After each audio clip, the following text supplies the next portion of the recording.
Ici, une première partie où nous avons des chercheurs qui vont nous éclairer sur les priorités de recherche et également les opportunités qui existent, et qui va durer 1 heure.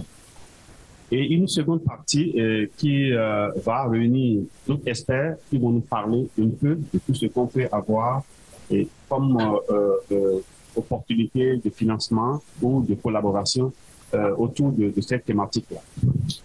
Si vous permettez, sans transition, nous allons commencer la première partie du premier panel de cette table-là,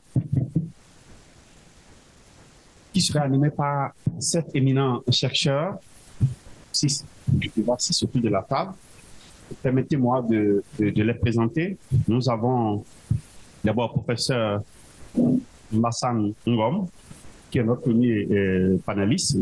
Il est professeur agrégé en droit à l'université Gaston Berger de Saint-Louis, ici au Sénégal. Notre deuxième panéliste, mon voisine de droite, c'est ça, notre professeur Alice Declos, qui est anthropologue à l'IRD. Nous avons notre troisième panéliste qui est M. Jérôme Evano, qui est consultant indépendant, qui est un expert en communautaire à la RDD, en Afrique de l'Ouest, basé à Abidjan, en Côte d'Ivoire. Madame Christine Kapondo est notre deuxième Amazone du groupe. Elle est présidente de l'association Espoir pour Demain et membre de West African Drug Policy Network. Elle est basée à Bordeaux de l'Assaut, le siège de l'OAS. Nous sommes des voisins. C'est ici qu'on s'est connus pour la première fois. On ne se connaissait pas. Bonne arrivée, madame. Nous avons M. Ibrahim Ba, qui est notre avant-dernier panéliste. Il est responsable du volet recherche à l'ENDA Santé. Et enfin, professeur Idriss Abba, qui est notre dernier panéliste, agrégé en addictologie, et il coordonne le centre de prise en charge intégré des addictions à Dakar. Chers panélistes, merci d'avoir accepté de nous éclairer sur les besoins de recherche et les différentes opportunités de ressources disponibles. Nous allons commencer par professeur. Professeur, il semble qu'on doit respecter le temps. Je vais vous donner 5 minutes, prof, pour nous dire, à partir de votre expérience, quels sont les thèmes qui vous semblent prioritaires dans votre domaine. Merci beaucoup, Monsieur le Président.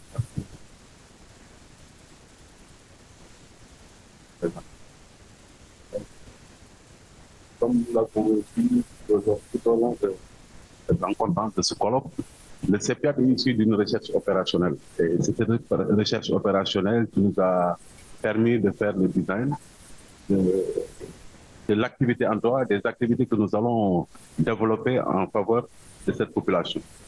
Et tout en pratiquant aussi, nous étions confrontés à certaines problématiques assez particulières qui font qu'on a dû même organiser 2 ateliers avec l'appui du CRCF, 2 ateliers pour vraiment travailler sur des axes prioritaires de recherche que peut-être je vais vous présenter tout à l'heure. Donc il y a des thématiques assez diverses, comme notamment, parce que dans le cadre du programme, nous sommes confrontés à beaucoup d'arrêt de sortie du programme et on s'est dit que ce serait bien d'évaluer quand même le programme pour voir un peu les motifs d'arrêt.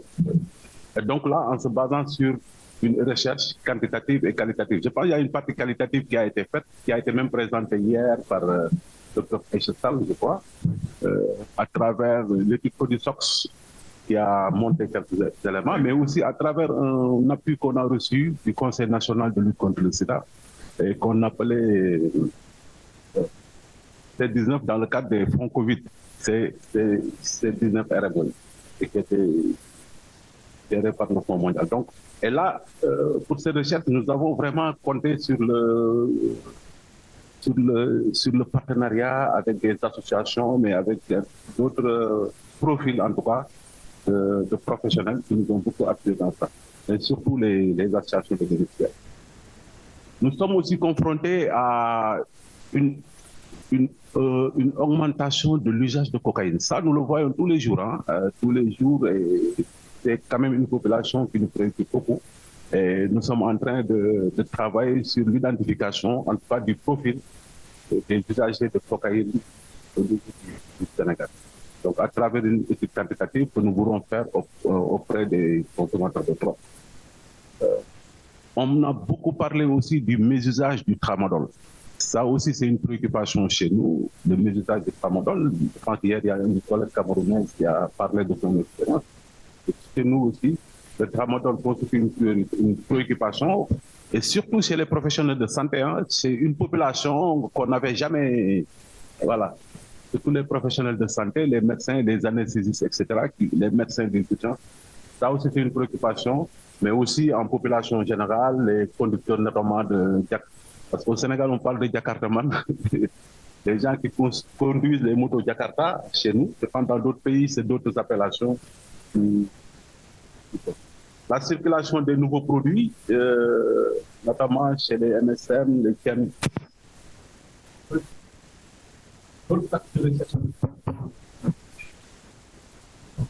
Ça aussi, c'est une préoccupation. Une autre préoccupation aussi, ce sont les comorbidités. C'est-à-dire les maladies qui sont liées ou qui sont induites par la consommation de drogue, que ce soit sur le plan infectieux, sur le plan cardiovasculaire. Ça aussi, c'est une préoccupation. J'ai parlé en tout de l'addiction du personnel médical aussi, c'est une préoccupation chez nous. Oui. Vous n'entendez pas? Ok, donc à partir d'où? Donc je reprends mes minutes ou quoi? Non, 30 secondes, professeur. D'accord, je termine rapidement alors. Donc je vais continuer sur ma lancée, après on pourra... Alors, on en a parlé beaucoup tout à l'heure, c'est un modèle. Est-ce qu'il ne faut pas un modèle adapté de réduction des risques au Sénégal? Et on a parlé de participation au niveau des événements particuliers, notamment les festivals, mais aussi les magal, les gamons. Mais je pense que ça, c'est, je disais au docteur Poudia, ce serait bien qu'on puisse s'asseoir et discuter autour de ça.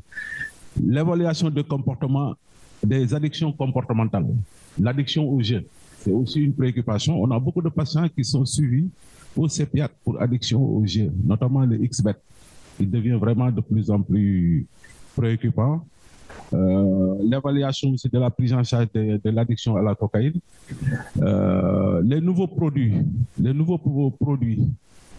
protocoles thérapeutiques. Hier, on a entendu le général, je ne sais pas si c'est hier ou avant-hier, oui, lors de la cérémonie d'ouverture, le général Diop parlait de traitement de substitution au cannabis. Professeur, pour me faire signe que vous avez épuisé votre 5 minutes. Ah, d'accord. Donc, je termine rapidement. Là, le dernier axe, c'est une recherche opérationnelle sur les pratiques de consommation dans les zones minières. On sait qu'au Sénégal, on parle beaucoup de mines qui se mettent en place. Il y a une effervescence de pétrole, mais à Tamba, on a des mines de, je sais pas, d'or, etc. Et les orpailleurs aussi sont, souvent, on sent que c'est une population qui est exposée, et ce serait bien qu'on puisse s'approcher pour voir un peu ce qui se passe là-bas. Donc, à travers une étude quantitative descriptive à composantes analytiques. Voilà de façon ramassée les quelques actes prioritaires que nous voulons définir au niveau du secteur. Merci. Merci beaucoup, professeur. Nous allons donner la parole à l'autre professeur, professeur Ngom. Ah, vous avez aussi 5 minutes, prof.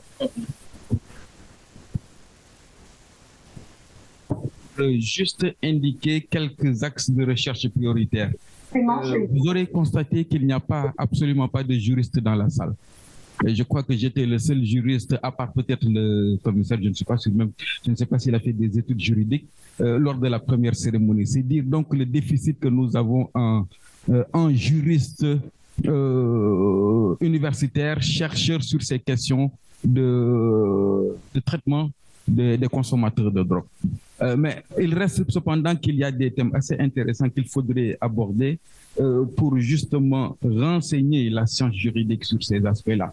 Je penserai d'abord à une recherche sur le respect des droits des usagers en tant que personnes humaines, sur les droits au regard des droits fondamentaux.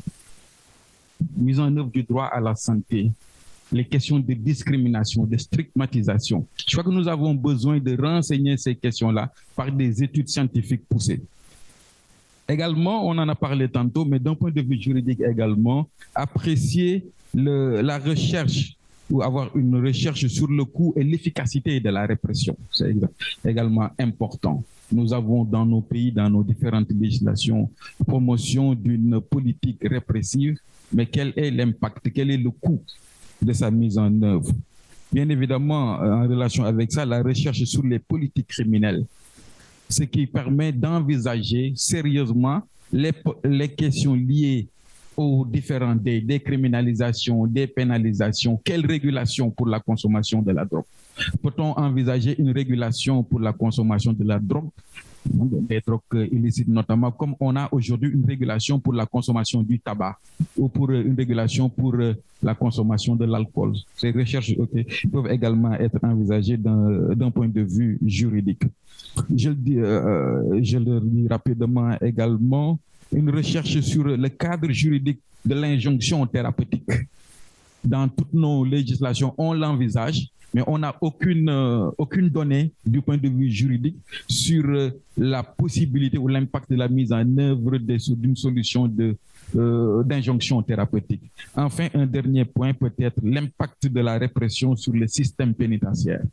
Là également, il y a des choses à voir et bien évidemment également, peut-être dans la continuité d'une recherche sur le respect des droits humains, c'est le respect des droits des détenus également et notamment des détenus usagers de drogue. Peut-être un point particulier sur la question de genre également. Comment est-ce que le cadre juridique offre une perspective de prise en charge genrée? Ça aussi, c'est des possibilités de recherche du point de vue juridique. Voilà. Merci beaucoup. Merci beaucoup, professeur. Nous allons continuer avec le professeur. Je donne la parole à professeur Alix, s'il vous plaît. Donc, c'est vous qui m'avez donné les consignes de respecter là, donc je vais faire respecter là. Merci. À vos ordres. Alors, merci, Monsieur le Président. Alors, je ne vais pas reprendre ce qu'a dit notre collègue professeur Idriss Abba, puisque il y a eu 2 ateliers des années successives où l'équipe de recherche du CRCF et l'équipe d'intervention du CEPIAD ont essayé de dégager des thèmes prioritaires qui correspondaient en gros aux questions qui émergeaient du terrain. Alors par contre, en préparant le colloque, en faisant les revues de la littérature, on s'est aperçu qu'en fait l'ethnologie avait décrit les rituels jusqu'aux années 2000. Depuis, c'est des toubables, j'allais dire.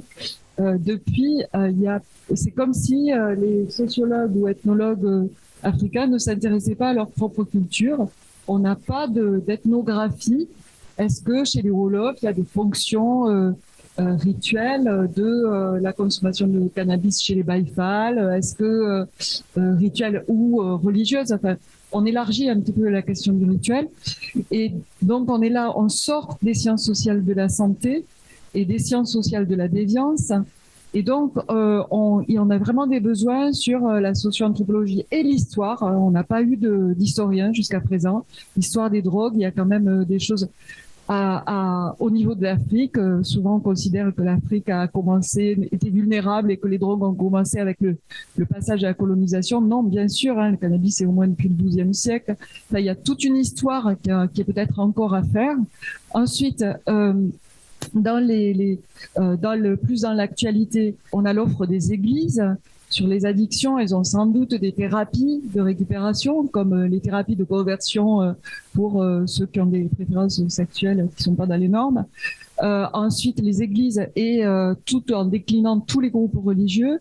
La notion de guérison, il y a tout un aspect sur la notion, le sens de la guérison. Alors, les rapports entre sevrage et guérison, tous les malentendus dont on parlait avec les politiques, c'est souvent parce que pour eux, la guérison d'un drogué, c'est le sevrer. En gros, je fais du caricatural, mais en gros, c'est ça. Donc, est-ce que ces notions-là n'imprègnent pas même notre système juridique, les acteurs de la répression, les acteurs du soin? On a à étudier tous ces aspects, pas seulement chez les consommateurs et ceux qui sont du côté des trafiquants. Alors, les trafiquants aussi, qui sont aussi des commerçants, qui peuvent être pas seulement du côté des coupables, mais aussi du côté des victimes même. On a parlé des tchak-tchak hier. Là aussi, il y aurait des études à faire sur toutes ces zones intermédiaires de quasi-illégalité, on peut dire, tout ce qui est informel en fait. Ensuite, alors je voudrais insister sur des demandes. En sciences sociales, on en aurait d'autres qu'on va pouvoir étoffer. Si on recroise la question des drogues et la question des distinctions sociales ou des groupes sociaux, du terrain émergent les consommations qu'on pourrait dire professionnelles d'intégration. Alors ça va des mototaxis, les orpailleurs, on l'a souligné, les antiquaires en contact avec les touristes, mais aussi les chauffeurs routiers, les étudiants, les sportifs, le dopage. Je pense qu'au Sénégal, il y aurait vraiment des choses à faire très intéressantes. Les collégiens et les lycéens et ceux qui sont aussi non scolarisés, les mêmes tranches d'âge, les jeunes qui ont pour modèle tout ce qu'ils voient sur leur portable et cette culture populaire globalisée musicale. Les jeunes de la rue, on a tellement parlé du problème des talibés et du problème des jeunes désaffiliés dans la rue qui sont soumis au solvant. On n'en parle pas, il n'y a pas eu vraiment de recherche, donc là, il faut vraiment travailler aussi là-dessus. Je reprends pas ce qui a déjà été dit. Le couche, ben oui, alors maintenant, je vais peut-être passer au point de vue médical. Là, il y a vraiment besoin, alors là, je m'adresse au professeur Gallo, en particulier, on a vraiment besoin de recherche médicale sur drogue et santé mentale, les rapports en contexte culturel africain avec tous les travaux qui sont faits sur la santé mentale et l'Afrique, ces spécificités et en quoi, au plan neurologique, on est plutôt dans l'unité humaine et la spécificité de la construction culturelle de la maladie ou de la valorisation de certains états modifiés de conscience. Alors, ça veut dire aussi l'étude pharmacologique des produits, donc les analyses de substances. Ça a été évoqué ce matin pour la réduction des risques, c'est-à-dire dire au consommateur quelle est la substance qu'on lui donne. Mais là, c'est pour la santé publique. On a besoin de savoir ce qui circule à Dakar. On a besoin de faire peut-être des études dans les eaux usées pour savoir ce qui circule. Et ce fameux couche, alors on a eu un médecin qui nous a donné une explication de ces 39 morts l'année dernière en Guinée, en nous disant que c'est par anoxie qu'ils avalaient la langue et que donc il y a des gens qui essayaient de les aider en arrachant la langue avec des pinces et ça créait des délabrements, enfin une vision terrible. Moi, docteur Assebou, docteur Ba, l'explication, j'ai pas bien compris. Il me semble qu'il faut des études sérieuses, d'autopsie peut-être, mais sur comment, à partir de tramadol et de cannabis et de cannabinoïdes, ils sont arrivés à de tels extrêmes et à la mort. Donc, 39 en Guinée, des centaines en Sierra Leone, ça arrive. Alors, le Sénégal, est-ce qu'on a un dispositif qui permet, à partir des services d'urgence, de repérer tous ceux qui sont, sachant que le grand public est déjà au courant du couche, donc tous ceux qui ont des symptômes de cet ordre-là, d'en référer au centre antipoison qui fait les analyses et on sait, et il y a des directives dans les 48 heures pour tous les services d'urgence sur alerte sur le couche. Est-ce qu'on peut faire ça au Sénégal? Est-ce qu'il faut encore plus de recherche fondamentale? Alors, il faut aussi de la recherche de fond. Les protocoles de prise en charge, on en a parlé. Les fondements médicaux, des messages de prévention. Alors, tout le monde veut faire de la RDR, sauf que les flyers, on ne sait pas quoi y mettre dans les flyers. Parce que vous avez encore une minute. Nouvelles drogues. Vous avez encore une minute. Ah, une minute, c'est trop. Les nouvelles drogues, qu'est-ce qu'il faut dire? Tout ce qu'on peut dire, bon, il vaut mieux pas consommer parce qu'on ne sait pas ce que ça fait. Franchement, c'est un peu pauvre comme discours de professionnel. Donc, qu'est-ce qu'on peut avoir comme aide de la recherche presque en urgence? Est-ce qu'il existe des capacités de recherche en urgence quand on a un tel problème de santé publique que le couche? Et est-ce que on a des raccourcis entre là on est dans la recherche médicale, la recherche même pharmacologique, et avec la recherche après en sciences sociales et sur l'implémentation, est-ce qu'on a des voies d'urgence pour mobiliser face à ces problèmes de santé publique? Bon, voilà, je crois que j'ai un peu empiété sur tout à l'heure sur quel dispositif, puisque j'ai évoqué l'urgence. J'ai aussi, je pense, évoqué le fait qu'il faut des études pour étudier notre terrain et y répondre correctement. Et puis, il faut des recherches de fond sur des problèmes qui concernent tout le monde et tous les pays de la sous-région sur lesquels on doit pouvoir se baser pour connaître le problème et pour connaître les réponses utiles. Merci pour votre générosité. Merci, professeur. Merci. On va inviter M. Jérôme Evano à partager avec nous les priorités qui sont de votre domaine. S'il vous plaît, allez-y, 5 minutes.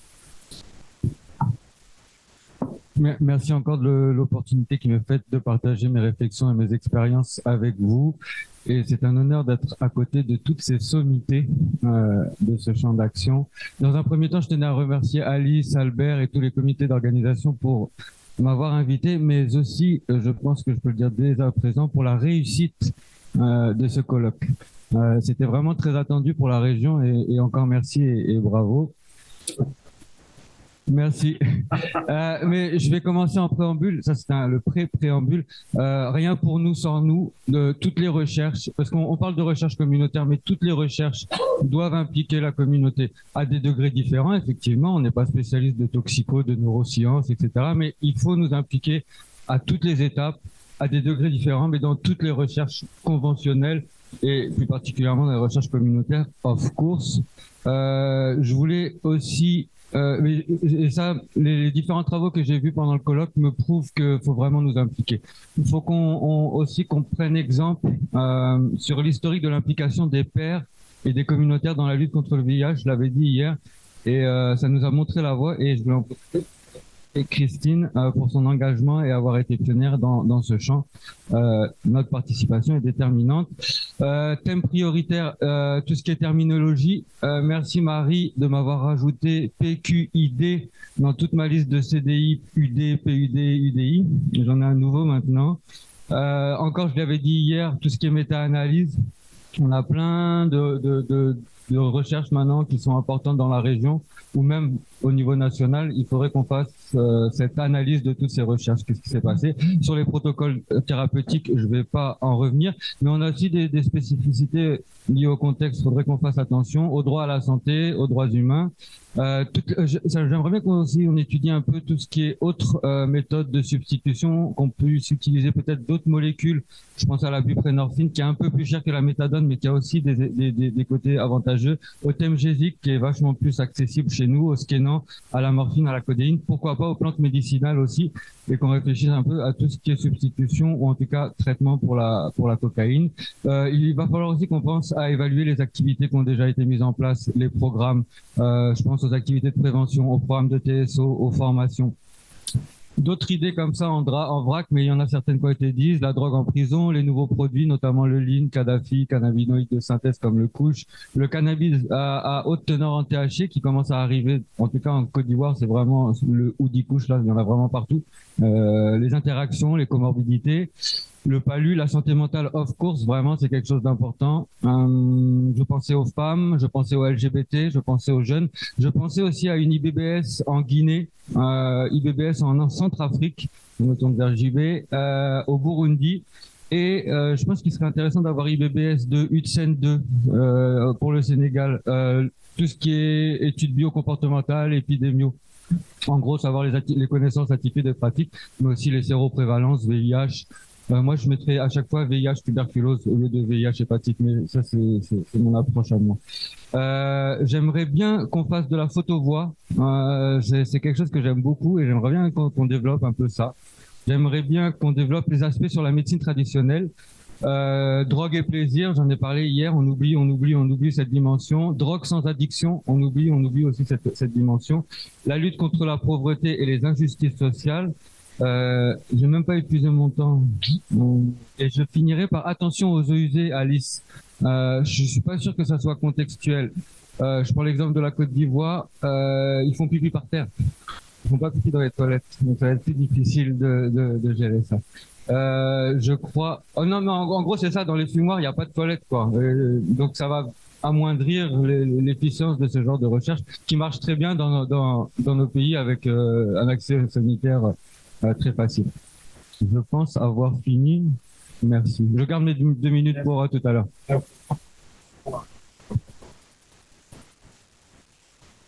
Oui. Alors, oui, en fait, oui, je vais aller rapidement parce que 5 minutes, c'est pas beaucoup. Et moi, déjà, ce que je vais vous dire en tant que communautaire et venant de la société civile, la base, pour nous, tout à l'heure, quelqu'un a dit qu'il faut des évidences. Et aujourd'hui, ici, dans ces 2 jours, on a vu qu'il y a la Côte d'Ivoire et le Sénégal qui ont parlé de données. Nous, dans nos pays, tant qu'on n'a pas de données, c'est difficile de mettre en place des programmes de recherche. Mais en tant que communautaire, société civile, qui commence toujours les activités avant même que les chercheurs ne viennent, avant que le gouvernement même ne s'intéresse à la chose, nous, ce qu'on veut, c'est une étude, par exemple, sur l'acceptabilité des usagers de drogue dans la société, dans la communauté. Parce que ces personnes sont stigmatisées et rejetées. Pourquoi? Quelles sont les raisons? Il faut qu'on investigue pour comprendre, même si de façon, je dirais, terre à terre comme ça, on sait qu'on les prend pour des bandits, pour des voleurs, pour des casseurs. Mais aujourd'hui, il n'y a personne qui va dire qu'il n'a pas un parent qui est usager de drogue. Donc, pour nous, d'abord, c'est de mener une enquête dans la communauté pour voir pourquoi le rejet, pourquoi la stigmatisation de ça et comment on peut les amener à accepter ces personnes comme des personnes ayant besoin de soins et d'accompagnement. Tout comme on l'a fait pour le VIH, la stigmatisation au départ avait mis frein à l'accès au traitement. Et donc, c'est toujours la même stigmatisation qui met frein à l'accès aux usagers de drogue pour les soins. Et l'autre aspect, c'est aussi de faire la cartographie dans la sous-région des structures qui s'occupent, peut-être que c'est des enquêtes, pas forcément des recherches, et la cartographie des pays qui ont mis en place, qui ont respecté la loi qu'a proposé, enfin, les textes qu'ont proposé la Commission ouest-africaine. Il y a des documents qui sont disponibles, il y a des orientations. Ils ont tous signé les conventions internationales, mais ils ont du mal à avancer. Pourquoi ces pays-là ont du mal à respecter ces textes et ces lois? Ils disent qu'on a ratifié, on est d'accord, mais au niveau local, c'est difficile. Il faut une enquête au niveau des autorités pour comprendre leurs réticences également. Peut-être que si on connaît leurs réticences, on peut trouver des solutions pour apporter à tout ça. Et autre aspect, pardon, ma diapo est partie. Voilà. Et autre aspect, c'est de définir une démarche sur le rôle et la place des acteurs communautaires en ce qui concerne les usagers de drogue. Quelle approche? Moi, tout ça, je ne sais pas si c'est de la recherche, mais je vois ça en termes d'enquête. Et avoir une prévalence. Nous, on a eu des enquêtes biocomportementales avec Pareco, avec le SPCNLS à Ouagadougou et à Bobo-Dioulasso, mais c'est des chiffres parcellés. C'est vraiment dans des zones bien définies, mais c'est pas national. Donc, on peut pas parler. C'est pas un outil de plaidoyer pour nous parce que c'est circonscrit. Un outil de plaidoyer, ça doit pouvoir être un truc national qui accepte l'adhésion de tout le monde, de tous les acteurs pour nous permettre de pouvoir parler et faire le plaidoyer. Et aussi faire une enquête sur les partenaires qui doivent financer ça. Où ils sont ces partenaires? Quelles sont les structures qui sont affiliées à la lutte contre la drogue? En dehors de l'ONU-SIDA aujourd'hui, je ne sais même pas si l'ONUDC même a des ressources pour la lutte contre le VIH-SIDA. Sinon, ils allaient financer des grands programmes. Ils ne le font pas, alors que c'est leur domaine. Donc, tout ça, c'est des enquêtes qu'il faut faire pour vraiment faire émerger ces partenaires-là et les faire asseoir pour une coordination autour de la lutte contre la drogue. Parce qu'il y a un peu de désordre en ce moment. Il y a un peu de désordre. Il faut recadrer les gens. Et aussi une recherche, je dirais, l'entrée de la méthadone. Vous savez, ces produits-là, pourquoi? Pourtant, j'ai appris hier ou c'est avant-hier que c'est des produits qui ne coûtent pas très cher. Mais c'est parce que pourquoi nous, on n'a pas ça? Est-ce parce qu'on ne sait pas l'utiliser? Est-ce parce que c'est aussi une autre forme de drogue? Tout ça, mais tout ça, il faut former les gens. Il y a une enquête qu'il faut faire pour voir des gens qui s'intéressent à la question de la drogue, comment les outiller. Et en ce moment, s'il n'y a personne qui s'intéresse à ça, là, c'est autre chose. Parce que s'il n'y a pas de cartographie, si c'est une seule personne qui est intéressée dans un pays, je sais qu'on ne va pas débloquer des milliards pour le former. Mais au moins, si on sait qu'il y a des gens qui sont intéressés, on peut vraiment renforcer les capacités. Et aussi, l'enquête sur le renforcement, ça, ce n'est pas une enquête. Peut-être que ce serait une activité après. C'est-à-dire que, comme il a dit, les personnes, tout ce que vous faites pour moi, sans moi, est contre moi. Donc, l'implication des acteurs, des usagers de drogue dans tous les programmes de recherche. Aujourd'hui, tout le monde parle de drogue. Et il ne faut pas faire de la figuration. Il ne faut pas nous mettre autour de la table, les usagers de drogue, pour dire que non, ils sont là, on les a financés. Ce n'est pas de ça qu'on a besoin.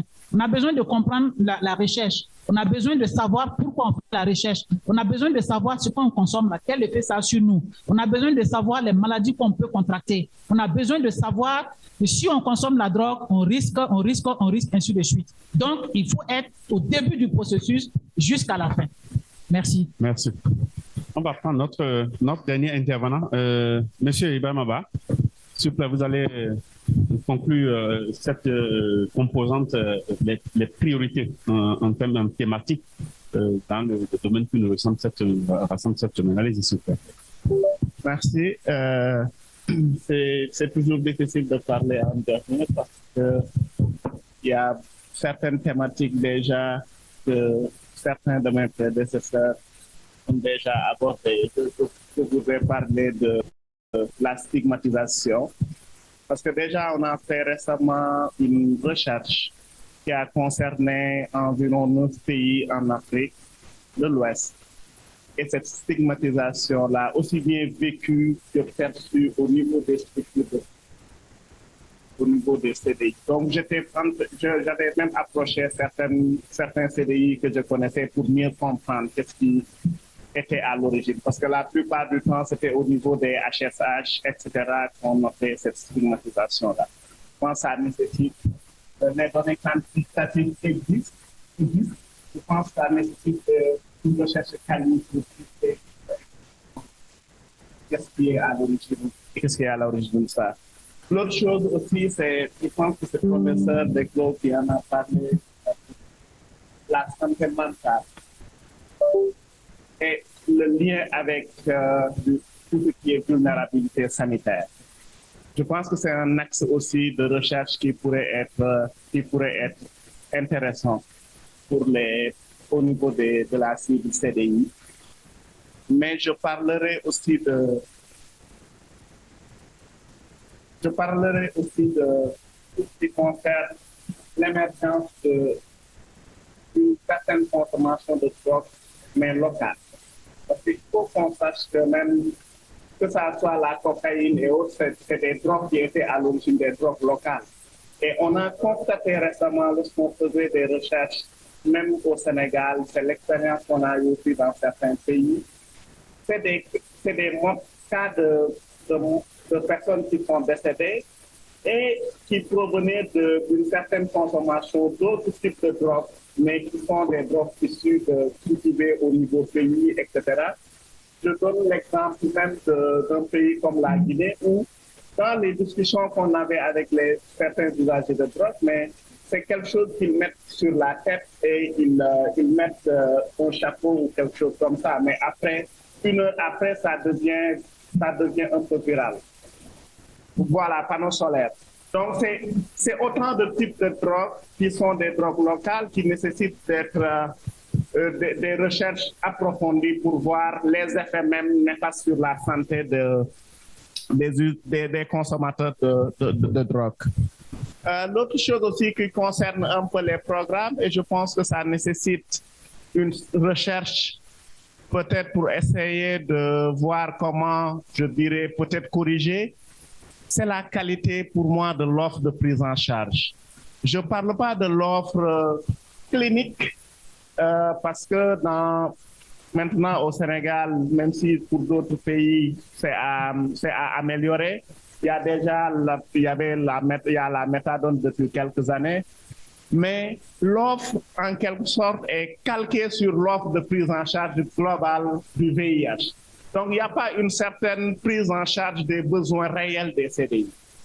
Et ça, je pense qu'il faut aussi des évidences pour essayer peut-être de convaincre les partenaires qui financent que les CDI ont d'autres besoins qui leur sont spécifiques et qui sont différents des besoins des autres populations clés. Comme thématique, comme je vais parler aussi de la santé de façon générale, je pense tout ce qui concerne les barrières liées même à l'accès au dépistage précoce du cancer du col de l'utérus dans les structures d'offre de services. est une thématique qui doit être creusée davantage pour voir qu'est-ce qui bloque les femmes. Parce que dans la plupart des structures de santé, si vous voulez faire ce dépistage-là, ça ne coûte pas énormément de choses en discutant avec les cliniciens. Mais les femmes, de façon générale, ont des difficultés pour accéder.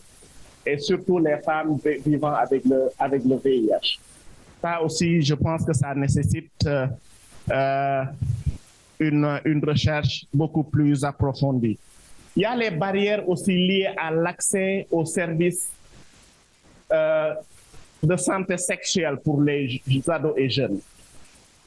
Récemment, on a fait des recherches en collaboration avec certains partenaires, mais c'est revenu dans presque beaucoup de régions au Sénégal. Je n'ai pas encore eu l'opportunité de le faire ailleurs, mais c'est revenu.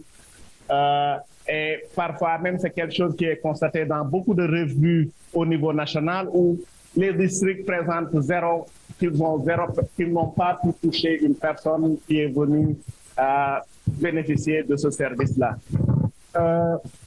L'autre aspect aussi qui pourrait être intéressant, juste quelques secondes. Quelques secondes. Donc, l'autre aspect qui pourrait être intéressant, c'est ça va toucher la partie clinique, c'est la relation entre les échecs tout ce qui est échec thérapeutique et résistance aux ARV. Parce que c'est des cas qu'on a notés dans beaucoup de patients où ils ont eu des échecs thérapeutiques et les échecs étaient dus à d'autres facteurs qu'on ne pouvait pas en un moment donné expliquer, même s'ils étaient observants. Donc, c'est beaucoup de thématiques aussi et on a même essayé avec un partenaire de voir comment on pourrait explorer davantage pour avoir des éléments explicatifs. Voilà. Merci. OK. Merci beaucoup. Donc, nous venons de faire le premier tour très, très riche en thèmes thématiques. J'ai noté les thématiques telles que l'identification du profil des usagers de la cocaïne. Nous avons les usages du tramadol. Nous avons le drogue de zombie. Nous avons parlé de la comorbidité relative à la consommation de la drogue, des addictions au jeu, la priorisation de la santé sexuelle et reproductive des jeunes et des adolescents, le respect des droits des usagers. Et nous avons noté l'évaluation sur le coût efficacité de la répression, par exemple. On a les questions liées, par exemple, à l'anthropologie, la socio-anthropologie et l'histoire sur la drogue qui a été évoquée, l'itinéraire thérapeutique des usagers de drogue, par exemple, qui a été une question qui a été évoquée. Nous avons la question liée à la qualité de l'offre en termes de prise en charge adaptée aux usagers de drogue, par exemple, qui a été évoqué, drogue et santé mentale, y compris la vulnérabilité. Nous avons l'historique de l'implication des pères éducateurs au niveau de la consommation. La question liée à l'approche communautaire a été discutée, l'évaluation des différents programmes également, notamment drogue et plaisir. La médecine traditionnelle également, son implication a été évoquée dans cette salle-là. Un des participants parlait du mapping, pour ce qui concerne le respect des engagements de nos autorités, pour ce qui concerne tout ce qui est convention signée par nos États. Maintenant, nous allons passer à l'étape suivante, c'est-à-dire on a la liste des priorités. On va demander à nos experts de nous parler un peu des dispositifs méthodologiques qui sont associés à ces thèmes prioritaires. Mais n'oubliez pas, chers experts, de partager avec nous les collaborations qui vous semblent quand même importantes à mise en place ou à renforcer. On va recommencer le cycle par Professeur Ba. Professeur Ba, allez-y. Juste nous dire quel dispositif méthodologique associé aux thèmes que vous avez évoqués, quelques 2 ou 3 thèmes que vous avez évoqués, et n'oubliez pas de nous dire quelles sont les collaborations qui vous semblent quand même importantes à pouvoir renforcer. Merci, professeur. Allez-y. On va prendre 3 minutes, professeur. Bon, là, ça va aller plus vite. Concernant la méthodologie, je pense que, comme on avait fait avec URSEN, qui est vraiment notre étude de référence, c'est d'avoir une approche inclusive. Dans URSEN, nous avons impliqué tout ce qui est professionnel de santé, mais aussi les décideurs politiques. étaient impliqués dans cette enquête. Les usagers, les bénéficiaires étaient impliqués aussi parce qu'ils ont beaucoup aidé voilà, pour aller vers les gens, pour les sensibiliser et les faire participer à l'étude. Les forces de défense et de sécurité, nous avons beaucoup collaboré avec eux pour leur faire comprendre vraiment la pertinence de cette étude. Et la finalité, l'idée, ce n'était pas de les associer, mais quand même qu'ils comprennent et qu'ils ne perturbent pas le travail vu le contexte légal qui était répressif. Donc ça, et dans un premier temps, ce qu'on avait fait, c'est une étude qualitative. Par exemple, on avait fait ce qu'on appelle l'étude de faisabilité. UTSEN n'a pas démarré en 2011, mais ça a démarré plutôt en 2008. Et à ce niveau-là, les socio-anthropologues nous ont beaucoup aidés. On tenait beaucoup de réunions, Bernard, au niveau du CRCF, et ils nous ont beaucoup aidés pour comprendre un peu vraiment la dynamique.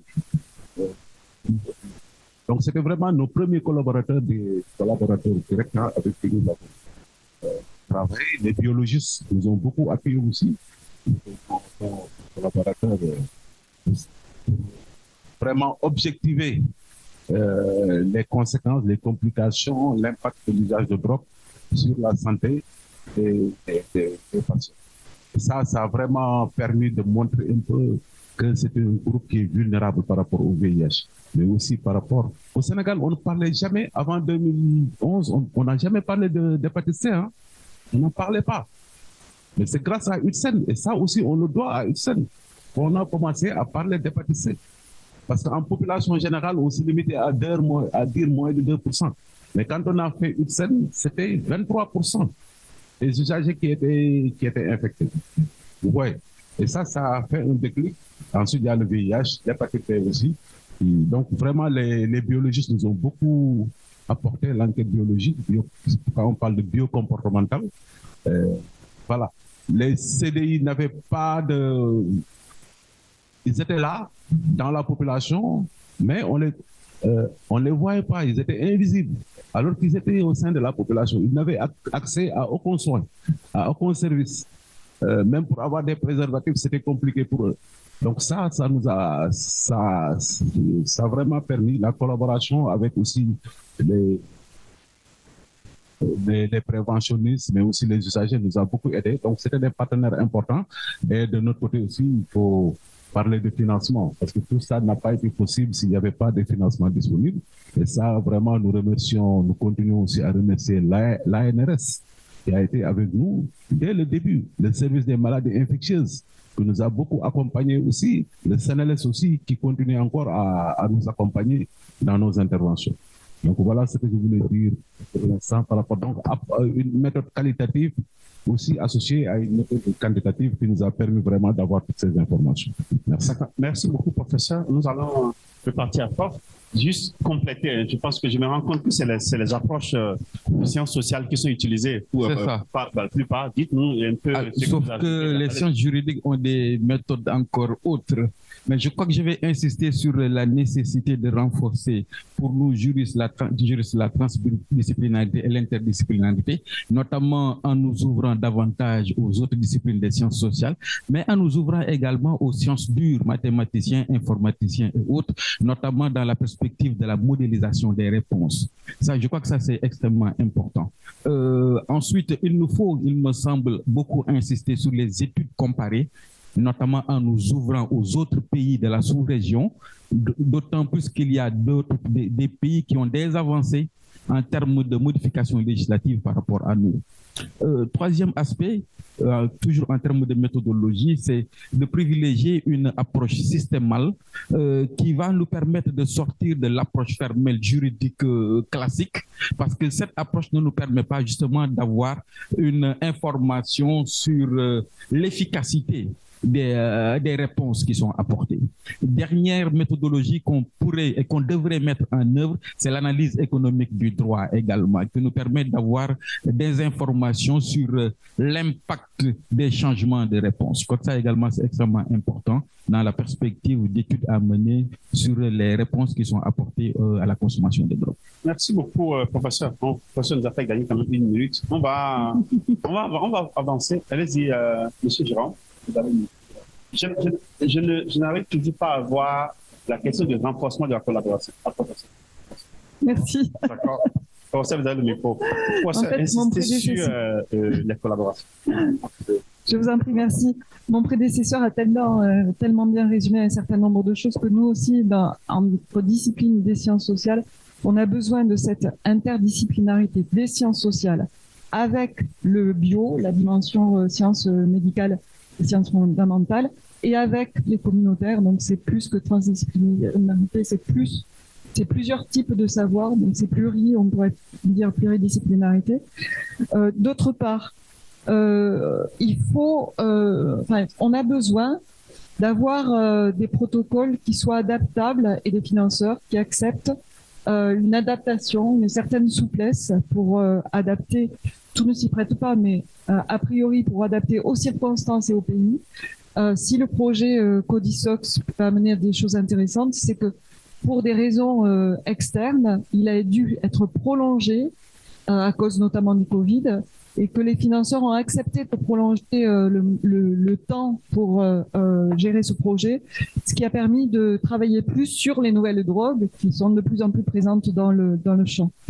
D'autre part, on dit souvent que pour les études locales, il faut travailler sur des modèles qui sont plutôt de l'ordre de la recherche-action, où on passe de manière sans rupture nette des résultats de recherche aux interventions, ou faire de la recherche internationale. Mais on a aussi des possibilités qui sont dans cette souplesse, dans la palette des possibles. On a des possibilités de faire des présentations de résultats intermédiaires, de les faire discuter, et on prend les avis des différents acteurs. Et dans une deuxième phase de la recherche, on a un temps pour passer à cette question d'adaptation. Donc c'est bien sûr sur du comparatif interpays, et puis c'est des problèmes qui sont mondiaux, donc du comparatif aussi intercontinent. Et là-dessus, je pense qu'on a vraiment des choses très intéressantes à faire en intercontinent, notamment avec les chercheurs qui ont présenté ce matin. Je vous remercie. Merci beaucoup. Merci. J'ai mes 2 minutes en plus de tout à l'heure. Insister une fois encore sur les collaborations. Je vais insister sur les collaborations. Je vais commencer par les collaborations, si vous voulez, comme ça c'est fait. En termes de collaboration, je pensais à la coopération Nord-Sud et Sud-Sud. Il faut encourager et renforcer ces coopérations entre les équipes de recherche du Nord et du Sud, mais surtout du Sud et du Sud. J'ai entendu ce matin qu'il ne faut pas copier tout ce qui se fait en Occident, entre guillemets, et c'est une évidence, mais il ne faut pas aussi oublier que nos expériences peuvent servir à ces gens du Nord. On a des compétences qu'ils n'ont pas, faut pas l'oublier. C'est toujours nous qui allons nous former là-bas. C'est rarement eux qui viennent se former chez nous, entre eux. Voilà, c'est rarement le Nord qui vient se former au Sud, c'est toujours le Sud qui va se former au Nord. On a beaucoup de choses à leur apprendre. Ça, c'était pour la coopération. Après, sur les dispositifs, j'avais commencé par la formation des chercheurs et pourquoi pas des leaders communautaires. Cela inclut la compréhension des contextes locaux et des dynamiques communautaires. Et il serait important d'étudier les représentations sociales des chercheurs par rapport aux usagers de drogue. Juste pour vous donner quelques exemples, lors de ce colloque où on est entre professionnels avertis, j'ai souvent eu des liés à meurtriers, violents, malades, irresponsables, délinquants, victimes. Voilà, il y a aussi les chercheurs qui ont des représentations sociales sur les usagers de drogue. On peut un peu travailler dessus. Après, je vais y revenir et j'y reviendrai tout le temps, l'implication communautaire. Et j'ai marqué rien pour nous sans nous, mais j'ai aussi rajouté, il n'y a rien pour nous sans vous. Rien pour nous sans nous, c'est important, mais sans vous, on peut pas aussi faire. C'est pas une exclusion de vous, c'est nous qui voulons être impliqués. Ne pensez pas qu'on veut pas travailler avec vous. On veut que vous travaillez avec nous. Une attention particulière à la confidentialité et à l'anonymat. C'est une population qui est assez stigmatisée, discriminée et pénalisée. Donc une attention particulière à ces 2 éléments. Comme le dit Alice, la recherche-action, pour moi, c'est quelque chose que j'aime beaucoup. Ça permet d'apporter un bénéfice direct à la population, avoir une approche intersectionnelle et multi-interdisciplinaire avec l'ensemble des parties prenantes. Je pense vraiment à tout le monde. Alors attention à l'identité, l'expérience des individus, la notion de race, de genre, de classe sociale, qui pour moi est important. Et comme exemple, je vais faire attention aux femmes pauvres VIH+, travailleuses du sexe et usagères de drogue. Et c'est pas une personne ou deux, il y en a pas mal. Il y a vraiment ces facteurs de cumul de vulnérabilité qui sont intéressants à prendre en compte. Et c'est un peu aussi à la mode, on parle de décolonisation de l'aide humanitaire. Il faut peut-être aussi un peu décoloniser notre recherche et notre approche. C'est moi qui me permets. J'ai pas fini. Allez, encore 30 secondes. Là, c'est mes 2 minutes de plus. Ça serait intéressant qu'on mette un comité éthique régional aussi. Voilà. Je me dis que ça pourrait. Et oui, quelque chose de très important. La diffusion des résultats. Souvent, on fait des recherches sur les usagers de drogue. Ok, c'est beau, on a des beaux chiffres, etc. Mais les usagers de drogue n'ont pas accès à ces résultats. Alors, ils n'ont pas accès parce que on a du mal, les chercheurs, à diffuser ces résultats, mais aussi ils sont pas compréhensibles pour la majorité de ces populations. Adaptez, s'il vous plaît, vos résultats à notre contexte d'usager et à nos compétences. En conclusion, c'est bon. Si, j'en profiterai, je me dis que pour le colloque des sciences sociales et drogues en Afrique francophone 2025, il serait bien de le faire dans la plus belle ville d'Afrique de l'Ouest, à égalité avec Bobo et Dakar, à Abidjan. Voilà, je voulais lancer ça comme ça. Merci à vous. Oui, je vais aller rapidement pour dire que je pense que les gens ont tout dit. Hein. Il n'y a pas grand-chose à dire. Vous avez parlé de coopération et déjà, pour ce qui concerne la drogue, moi, je pense qu'il faut la coopération sous-régionale.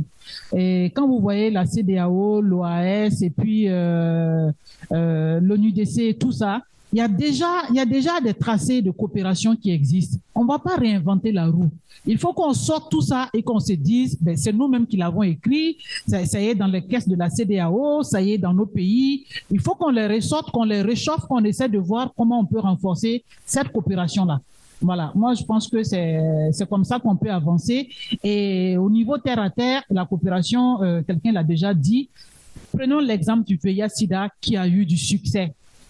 Le VIH-Sida a eu du succès parce que simplement on a considéré tous les acteurs, aussi pauvres, aussi petits, aussi, je dirais, non scolarisés soient-ils, à participer et à donner sa réflexion dans sa langue. Parce que quand on n'est pas instruit à l'école, dans sa langue aussi on réfléchit et on est intelligent dans sa propre langue et on peut la faire traduire pour que vous les preniez en compte. Donc pour moi, l'approche, elle doit être multidisciplinaire, pluridisciplinaire, multisectorielle, tout et tout, pour qu'on puisse vraiment sortir un truc qui regroupe la méthode sur laquelle on va se pencher. Les méthodes, il y en a plein. Pas besoin d'aller se casser la tête pour chercher un peu.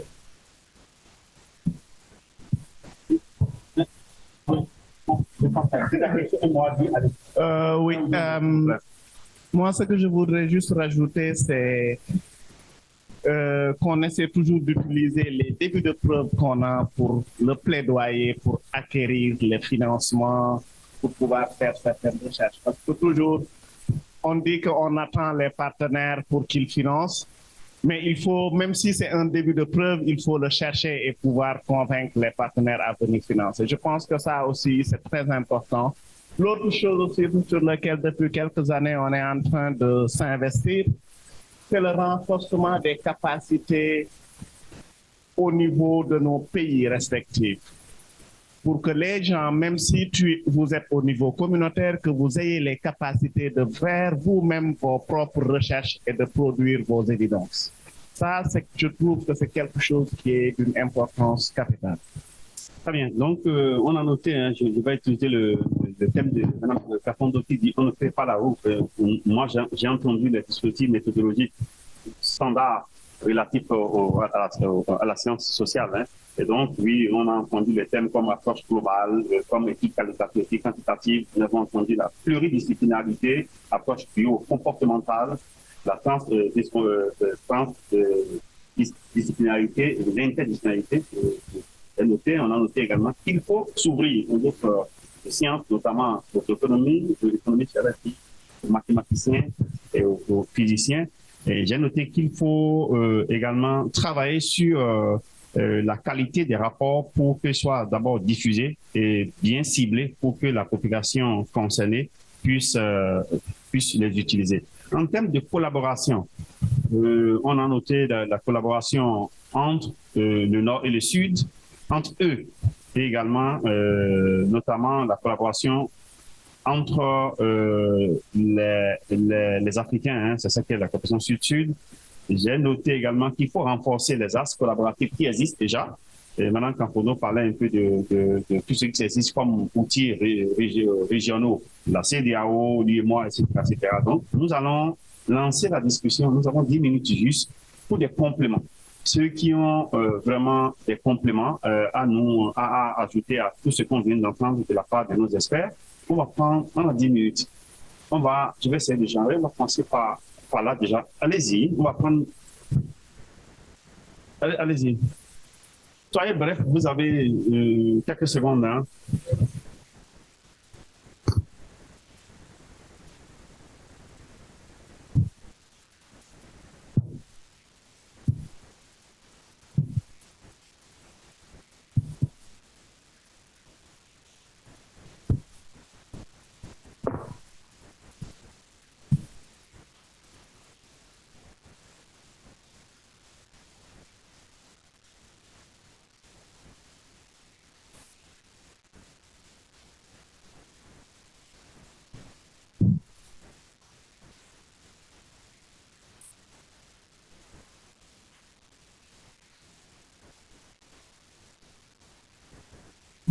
Merci beaucoup. Assez précis. Madame, allez-y, s'il vous plaît.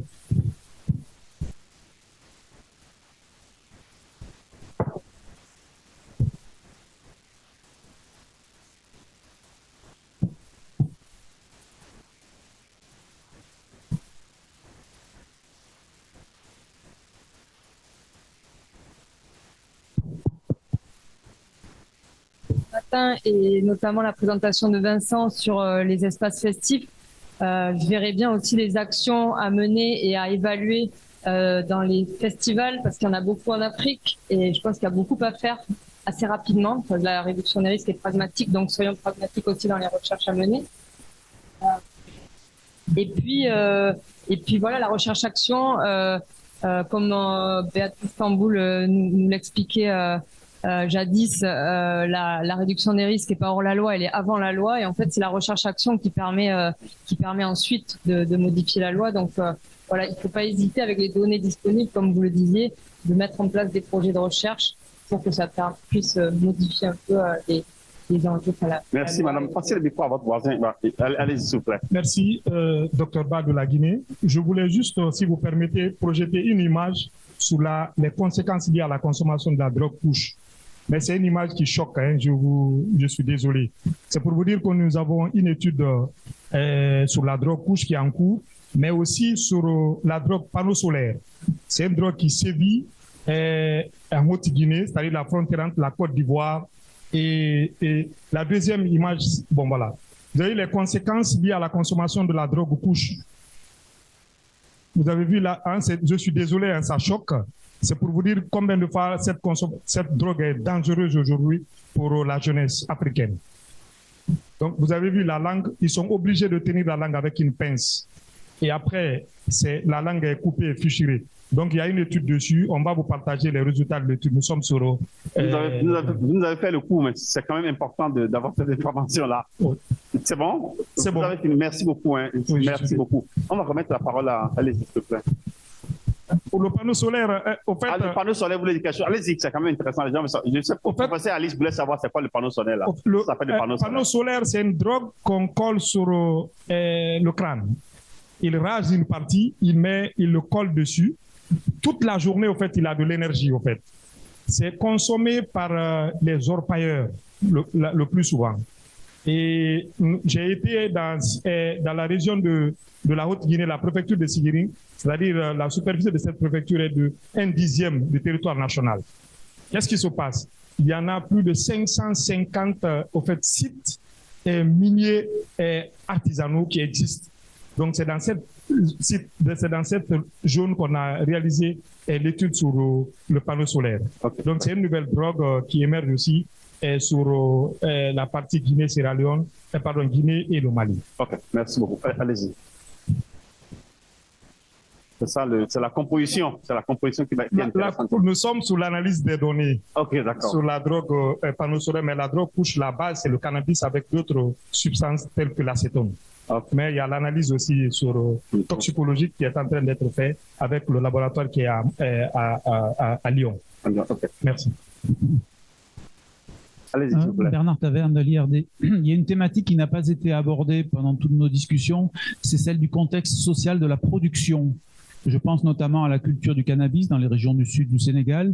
Il est clair que on y a une population qui vit ou qui survit grâce à la culture du cannabis. Absolument. Et que la notion de réduction des risques ou de dépénalisation devrait pouvoir être aussi pensée vis-à-vis de ces agriculteurs qui ne sont pas des délinquants, mais qui sont des gens qui cultivent ce qui leur permet de vivre. Donc il y a sûrement un travail à faire, à approfondir, même si notre collègue Mohamed Diop a commencé à travailler, je crois, sur ce sujet-là. On va encore prendre 2 personnes. Il y a quelqu'un qui a vu, mais c'est bon, vous êtes satisfait. OK. Allez-y, s'il vous plaît. Merci, c'est Moussa Pambod du CEPIAT.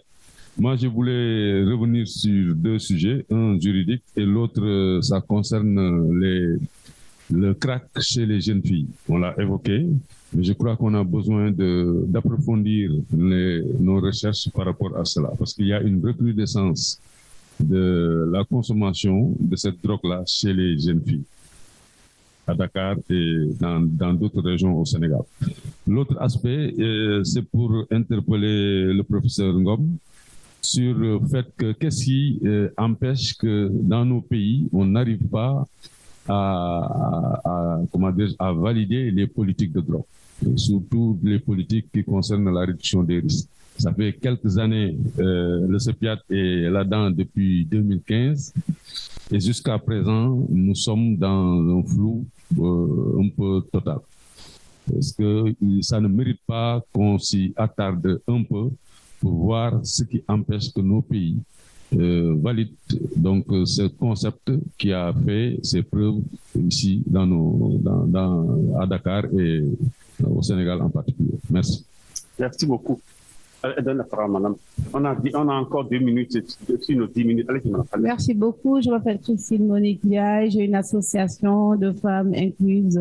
Je suis incluse au CEPIAT depuis 2018. Mon intervention va porter sur les nouvelles drogues qui s'appellent le SOUS. Et je n'ai pas entendu un seul médecin ou quelques autres experts parler de cette drogue qui fait beaucoup. Et d'ailleurs, mon fils a été victime. J'ai rencontré M. Ba au mois d'août où j'ai passé 1 mois avec mon fils, donc qui après la première année, après son bac, était inscrit à la première année à ISM pour sa licence et il a utilisé. Et jusqu'à aujourd'hui, ça fait 2 ans, il ne s'est pas encore relevé. Je crois que je vais essayer de l'orienter vers le plateau médical du CEPIAT pour ce qui concerne justement cette étude. Je crois qu'il va être le premier cobaye pour voir peut-être d'après ses résultats, qu'en est-il exactement scientifiquement pour apporter des preuves scientifiques et aider à ce travail merveilleux. Merci. Merci, madame. Le dernier, allez-y, le dernier, s'il vous plaît. C'est l'ecstasy. Ça va aller, madame. Okay. Bonjour. Professeur, Juste, je voulais faire une contribution par rapport à Dr Ba sur les forces de défense et de sécurité. Et je pense que c'est très important parce que les plaidoyers, ça nous balise le terrain, ça nous permet d'aller vers les zones de consommation et on peut prendre l'exemple à Mbour. Aujourd'hui, on est en collaboration avec les forces de défense et de sécurité. À chaque arrestation, ils nous appellent. Je pense que cela doit être un exemple pour toutes les régions aussi. Je vous remercie.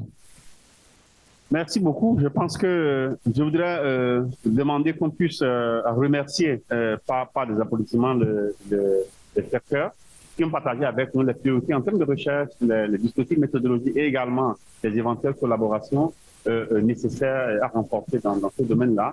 Et donc, ceci met fin à la première partie de notre table ronde. Une fois encore, je vous remercie.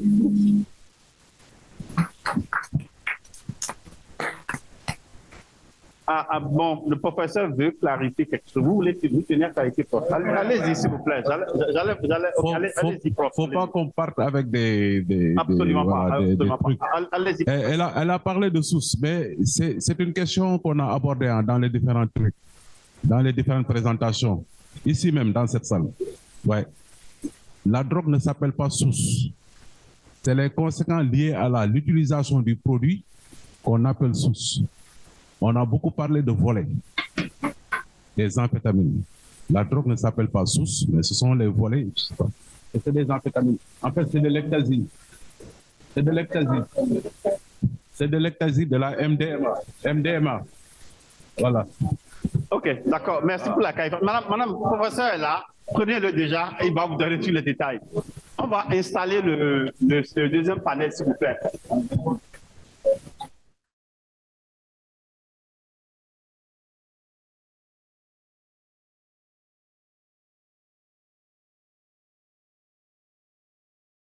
OK, donc, merci pour la patience. Nous allons enclencher avec notre deuxième panel. Nous allons discuter des programmes et les perspectives de soutien à la recherche. Programmes et perspectives de soutien à la recherche.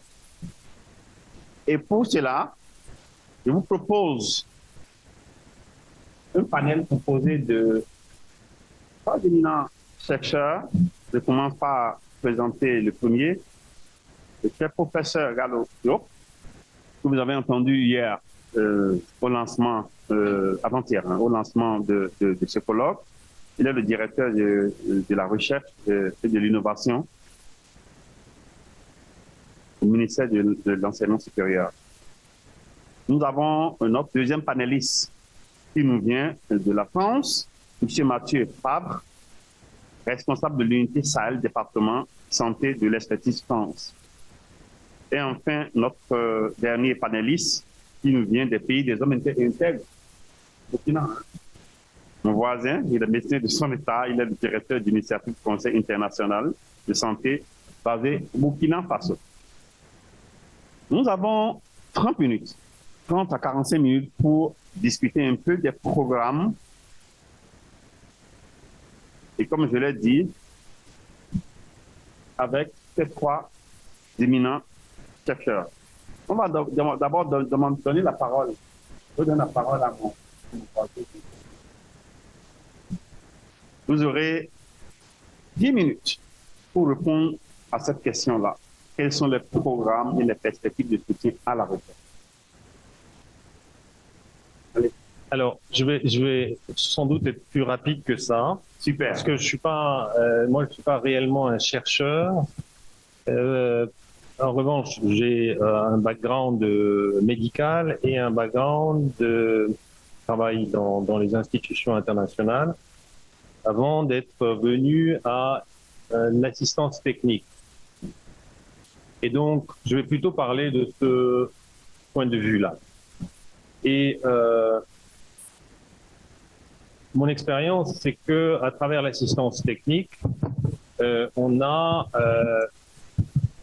des opportunités qui s'ouvrent en matière de recherche, ou en tout cas de collaboration avec des institutions de recherche. C'est-à-dire que nous sommes très souvent sollicités par différents types d'acteurs, qui peuvent être des institutions gouvernementales, des bailleurs de fonds, des organisations non gouvernementales, pour leur apporter de l'expertise technique sur des sujets de santé publique, et en particulier là, sur les questions autour des populations clés, ce qu'on appelle les populations clés, notamment dans la lutte contre le VIH ou la tuberculose. Et c'est à travers ce prisme-là que nous, on a développé des partenariats avec des institutions de recherche pour pouvoir proposer de l'expertise technique adaptée aux besoins.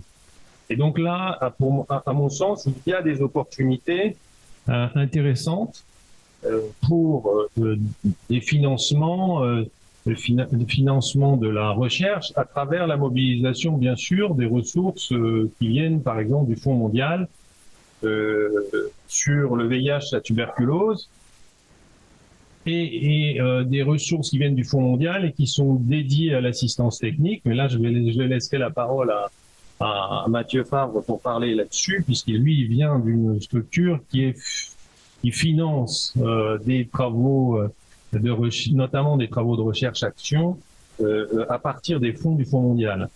Là, en l'occurrence, les fonds français. Il y a bien sûr aussi les ressources domestiques, ce qu'on appelle les ressources domestiques, c'est-à-dire l'argent qui vient des pays ou de la région. Vous êtes bien placé là pour le savoir, Dr Clétus, puisque vous venez de l'OAS. Et donc là aussi, il y a des perspectives ou des opportunités de mobilisation de ressources à travers, par exemple, des bénéficiaires principaux du Fonds mondial. Donc, il faut utiliser les ressources disponibles qui proviennent de ces sources-là pour produire des données probantes, et c'est possible. Par exemple, je donne un exemple, Jérôme Evano, qui est ici, parlait tout à l'heure des enquêtes qu'on appelle les enquêtes IBBS. Donc, c'est l'acronyme anglais pour les enquêtes biocomportementales qui sont développées dans la région, dans tous les pays de la région, pour régulièrement mesurer l'impact du VIH, ou en tout cas la présence du VIH dans des populations cibles. Et en l'occurrence, les usagers de drogue sont rentrés dans le champ de ces enquêtes biocomportementales depuis un certain nombre d'années. Ça a mis du temps, mais aujourd'hui c'est régulièrement fait dans la plupart des pays de la région. Et il y a des ressources disponibles mises à disposition en particulier par le Fonds mondial pour faire ce genre d'enquête. Et là, on peut glisser dans ce type d'enquête comment dire, on peut utiliser ces ressources-là pour générer des données probantes intéressantes sur notamment les usagers de drogue. C'est ce qu'on essaye de faire en République centrafricaine, en République de Côte d'Ivoire. Là, pour ne rien vous cacher, Jérôme Evano, par exemple, fait partie d'une de nos équipes qui travaille sur l'enquête biocomportementale avec une composante sur les usagers de drogue en République centrafricaine comme expert pour conduire cette enquête. Et l'exemple est intéressant parce que, par exemple, dans ce pays-là, la République centrafricaine en l'occurrence, les autorités n'étaient pas du tout d'accord pour qu'on travaille sur cette population cible. Ils voulaient juste qu'on travaille sur les hommes qui ont des relations sexuelles avec les autres hommes et sur les professionnels du sexe, parce qu'ils nous disaient non, les usagers de drogue, il n'y en a pas, les transgenres, il n'y en a pas. Donc, Jérôme a conduit une petite enquête en catimini qui a permis d'identifier que, évidemment, ça existait, hein, clairement, à Bangui. Bon, et on va se débrouiller pour utiliser ces ressources mises à disposition par le Fonds mondial pour générer des données probantes sur ce sujet-là. Donc, voilà, c'est un petit exemple juste pour dire qu'on peut, de façon intéressante, mobiliser des ressources qui proviennent d'un certain nombre de donneurs qui existent. Il faut bien sûr pour ça promouvoir une recherche-action qui est centrée sur les bénéficiaires. On l'a déjà dit, ça a été répété. Cette recherche, elle doit être inclusive, bien sûr, en utilisant l'expertise des acteurs communautaires. C'est pour ça qu'à notre avis, c'est très important que des personnes issues des communautés cibles soient partie prenante de ces équipes de recherche. Et de notre prisme de l'assistance technique, de fournisseurs d'assistance technique, nous essayons, nous, de développer des partenariats avec, en tant que bureau d'études et d'expertise en santé publique, avec des organisations de la société civile dans l'ensemble de la région pour justement mobiliser leurs ressources humaines, leurs expertises, et les promouvoir dans le domaine de l'expertise. Il n'est pas toujours facile parce que Christine soulignait hier que voilà, quand on présente un CV, le CV de Christine Cafando, qui dit ah ben moi j'ai pas de diplôme, souvent on nous réclame des chercheurs ou des experts qui ont des PhD, des gros diplômes, et on écarte les CV des personnes parce qu'elles sont pas, comment dire, elles rentrent pas dans les fourches codines de l'université. Donc nous on essaye de promouvoir ce type de talent à travers l'expertise que nous mobilisons, et on le fait à travers des partenariats durables entre nous et les organisations de la société civile de la région, parce que c'est valorisant pour leurs ressources humaines, et c'est aussi les mécanismes de pérennisation pour eux en termes de financement de leurs organisations. Voilà, c'est tout ce que je voulais partager avec vous, et je vous remercie de m'avoir donné la possibilité de le faire. Merci beaucoup à vous pour avoir partagé avec nous quelques opportunités que vous estimez probantes pour ce qui concerne la mobilisation des ressources. Notamment, vous avez évoqué la plateforme du Fonds mondial à travers le programme HIV-TB. Et vous avez parlé également des ressources domestiques à mobiliser, et également le partenariat que vous avez avec la société civile africaine dans ce domaine-là. Je vais donner la parole pour 10 minutes pour nous dire, pour ce qui vous concerne, les programmes et les perspectives de soutien de recherche. Merci Monsieur le Président. Bonjour à toutes et à tous, et je profite de la parole qui m'est donnée pour remercier les organisatrices et organisateurs de ce colloque. Donc je m'appelle Mathieu Favre, je travaille à l'Initiative, donc comme responsable de l'unité géographique Sahel, l'initiative qui est logée. Donc c'est une équipe. Je vais expliquer. C'est un programme en fait. Et je vais expliquer qu'est-ce que l'initiative, qui est logée au sein d'Expertise France, du groupe Agence française de développement. Donc, comme indiqué sur la toute première slide, donc c'est une facilité française, l'initiative de lutte contre le VIH/SIDA, la tuberculose et le paludisme, qui est, on peut passer la slide, pardon, qui a été lancée il y a 12-13 ans maintenant. Donc qui est mise en œuvre par Expertise France, mais qui se définit en complémentarité avec le Fonds mondial de lutte contre le sida, la tuberculose et le paludisme. Donc c'est un programme qui appuie les pays récipiendaires du Fonds mondial. Donc je vais montrer sur une prochaine slide la carte en gros des pays éligibles. Tous les pays qui bénéficient de notre soutien sont aussi des pays qui sont éligibles au Fonds mondial. Et donc l'initiative soutient l'ensemble des acteurs de lutte contre les pandémies pour améliorer l'efficacité des subventions et renforcer l'impact de ces subventions. Donc il y a vraiment une notion de forte complémentarité entre les stratégies qui sont financées par le Fonds mondial et celles qui sont financées par l'initiative. Donc le budget de l'initiative sur le triennum 2023-2025, c'est 319 millions d'euros, donc c'est environ 100 millions d'euros annuels. Et en fait, ça correspond, et c'est là aussi que vous comprenez la complémentarité entre Fonds mondial et initiative. En fait, ce financement, il vient des 20% de la part française au Fonds mondial. En gros, 20% est quelque part mis de côté pour financer ce dispositif de l'initiative, d'où ce lien de forte complémentarité. Alors, de quelle façon maintenant on utilise en quelque sorte ces financements, ce budget? Donc, il y a 3 modalités. Les 2 premières qui sont peut-être les plus connues parce que les plus anciennes, les plus historiques, et puis la dernière qui est un peu moins connue parce qu'un peu plus récente. Donc, la première chose, et Jean-Baptiste en a parlé, c'est ce qu'on appelle le canal expertise. Donc, c'est la mobilisation d'assistance technique qui sont mises en œuvre tout au long de l'année sur demande de différents acteurs des pays éligibles, qu'ils soient acteurs de la société civile, organisations communautaires, CCM, donc instance de coordination nationale du Fonds mondial dans les pays, programmes nationaux, d'autres directions du ministère de la Santé, etc., etc. Toujours sur une approche de renforcement des capacités. Et donc là, il n'y a pas de subvention sur cette modalité d'assistance technique vers un partenaire.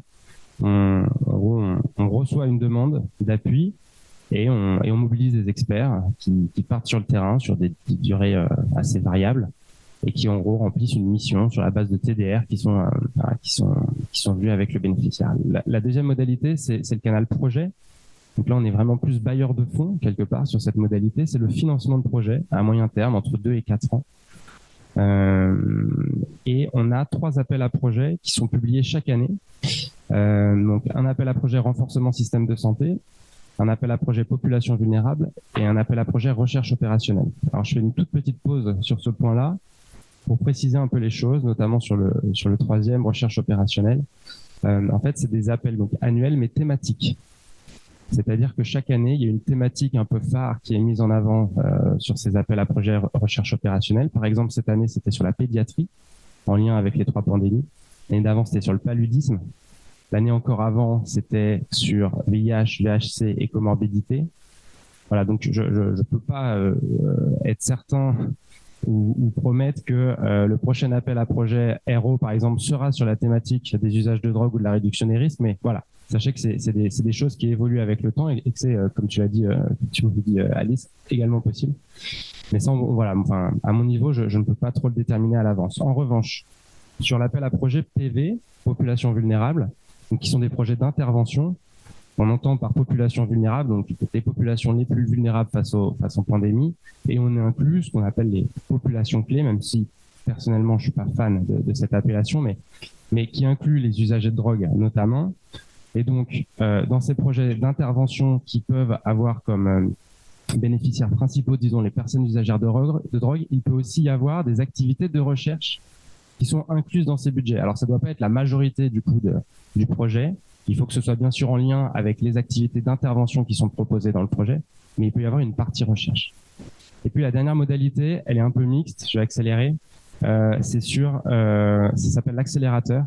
Et en gros, voilà, c'est des modalités mixtes entre assistance technique et financement qui permettent de financer notamment des défis négligés, c'est-à-dire sur des projets et thématiques qu'on n'a pas forcément trop l'habitude de recevoir.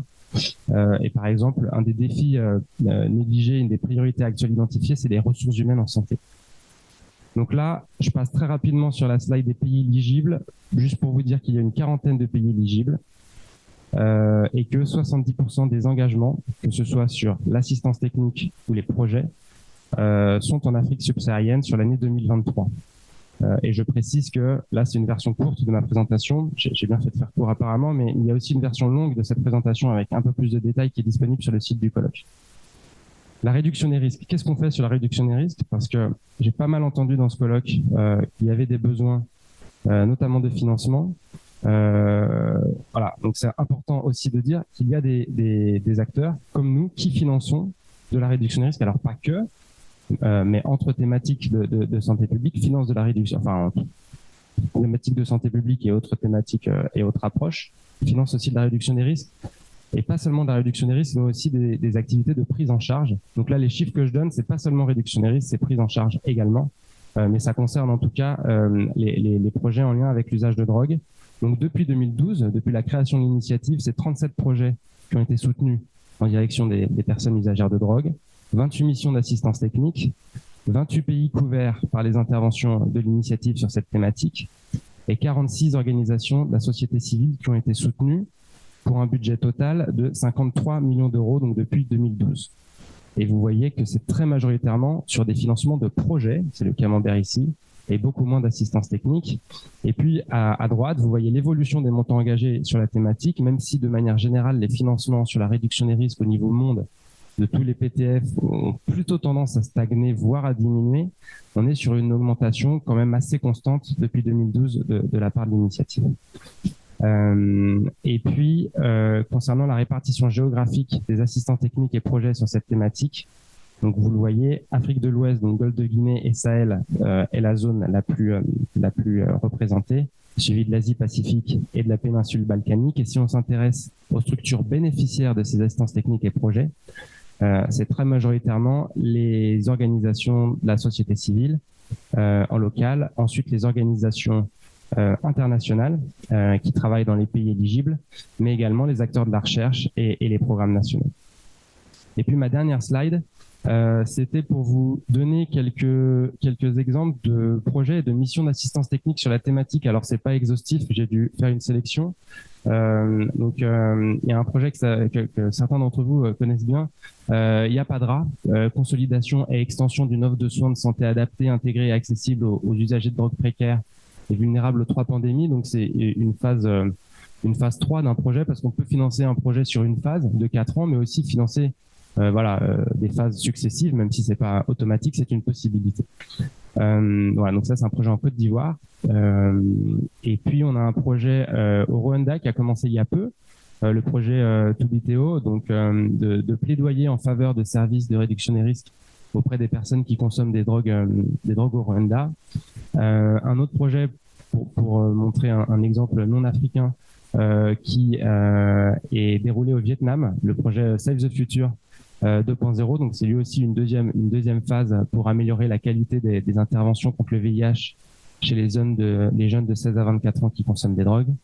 Et puis dernière chose, la dernière ligne, c'est une mission d'assistance technique qui se déroule au Burundi, parce que je voulais pas parler que des projets, d'appui aux premières phases d'introduction des traitements agonistes opioïdes à travers l'appui à un projet pilote à Bujumbura. Et sur ce, je vous remercie en espérant ne pas avoir trop dépassé le temps de ma présentation. Merci.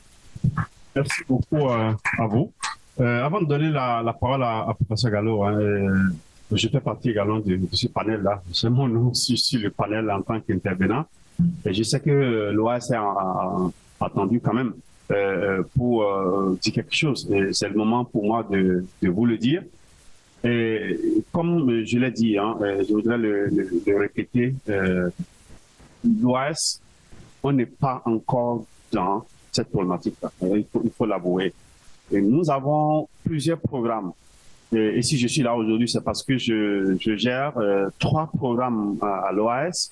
Un premier programme qui est financé par la KDW, par les Allemands, un autre qui est financé par l'AFD, et le troisième qui est financé par la Fondation Binemi Lagrate, mais qui sont des programmes qui travaillent de façon plus générale dans la promotion des comportements à moins de risques, globalement. Vous allez voir les comportements sexuels à risque, vous allez voir un peu le VIH, vous allez voir le tatouage, vous allez voir la drogue, c'est vraiment plus large, mais pas spécifiquement dédié à la problématique drogue. Par ailleurs, nous avons quand même une unité de recherche qui est dirigée par le professeur Isiaka Sommier, qui a quand même des fonds annuels pour pouvoir couvrir des besoins, tout ou partie des besoins des pays en termes de recherche. Et il m'a dit tout à l'heure, avant de commencer, je l'ai appelé une fois pour dire, prof, c'est quoi je dis là-bas en ton nom?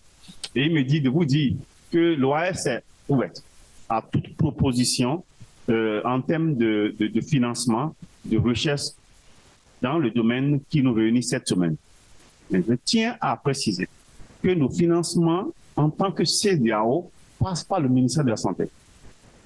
Ça, il faut que vous le sachiez, parce que l'OAS, c'est l'agence spécialisée de la CEDEAO en matière de santé qui s'occupe de la coordination, de l'harmonisation des politiques. Et nous, nos financements passent généralement par le ministère de la Santé. Ils peuvent avoir des initiatives spécifiques. On dit, on lance un appel, venez poster pour quelque chose. On le fait souvent pour les projets, comme les projets que je gère, mais les appuis traditionnels de l'OAS pour la recherche, pour quoi que ce soit, ça doit passer à travers le ministère de la Santé, qui est quand même le canal officiel qui garantit la traçabilité des activités de l'OAS. Ça ne signifie pas que c'est bloqué. Le ministère ne transmet que les requêtes au DG de l'OAS. Donc, nous allons continuer à travailler avec vous et pour voir dans quelle mesure, moi, je vais vous appuyer à pouvoir connaître davantage ces canaux-là. Mais l'OAS est ouverte à financer les initiatives dans ce domaine-là pour rattraper le temps que nous avons perdu jusque-là. C'est un peu le message que je passe au nom du DG de l'OAS, du professeur Songué. Avant de donner la parole au professeur, le professeur aura au moins 15 minutes pour faire un peu, nous donner un peu son point de vue par rapport à tout ce qui est discuté. N'hésitez pas, professeur, même s'il y a des choses qui concernent l'autre panel sur lesquelles vous voulez revenir, revenez s'il vous plaît. Merci. Et nous sommes heureux de vous avoir avec mon prof. Merci beaucoup. pas déborder. Parce que, bon, je vis depuis 3 jours dans l'université. Et hier encore, j'étais en train d'ouvrir une session sur la formation de la recherche, ici aussi sur les plantes médicinales et la médecine traditionnelle. Tout ça sur instruction du nouveau ministre, le docteur Diouf.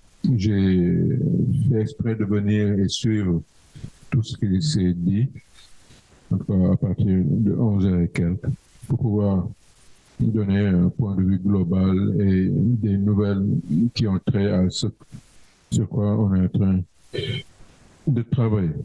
Il se trouve que hier, au niveau de la faculté de médecine, on m'avait invité justement pour donner un certain nombre d'informations après avoir fait le point de ce qui est entrepris par la Société médicale d'Afrique noire de langue française. Je leur ai dit qu'il faut revisiter le nom de la société.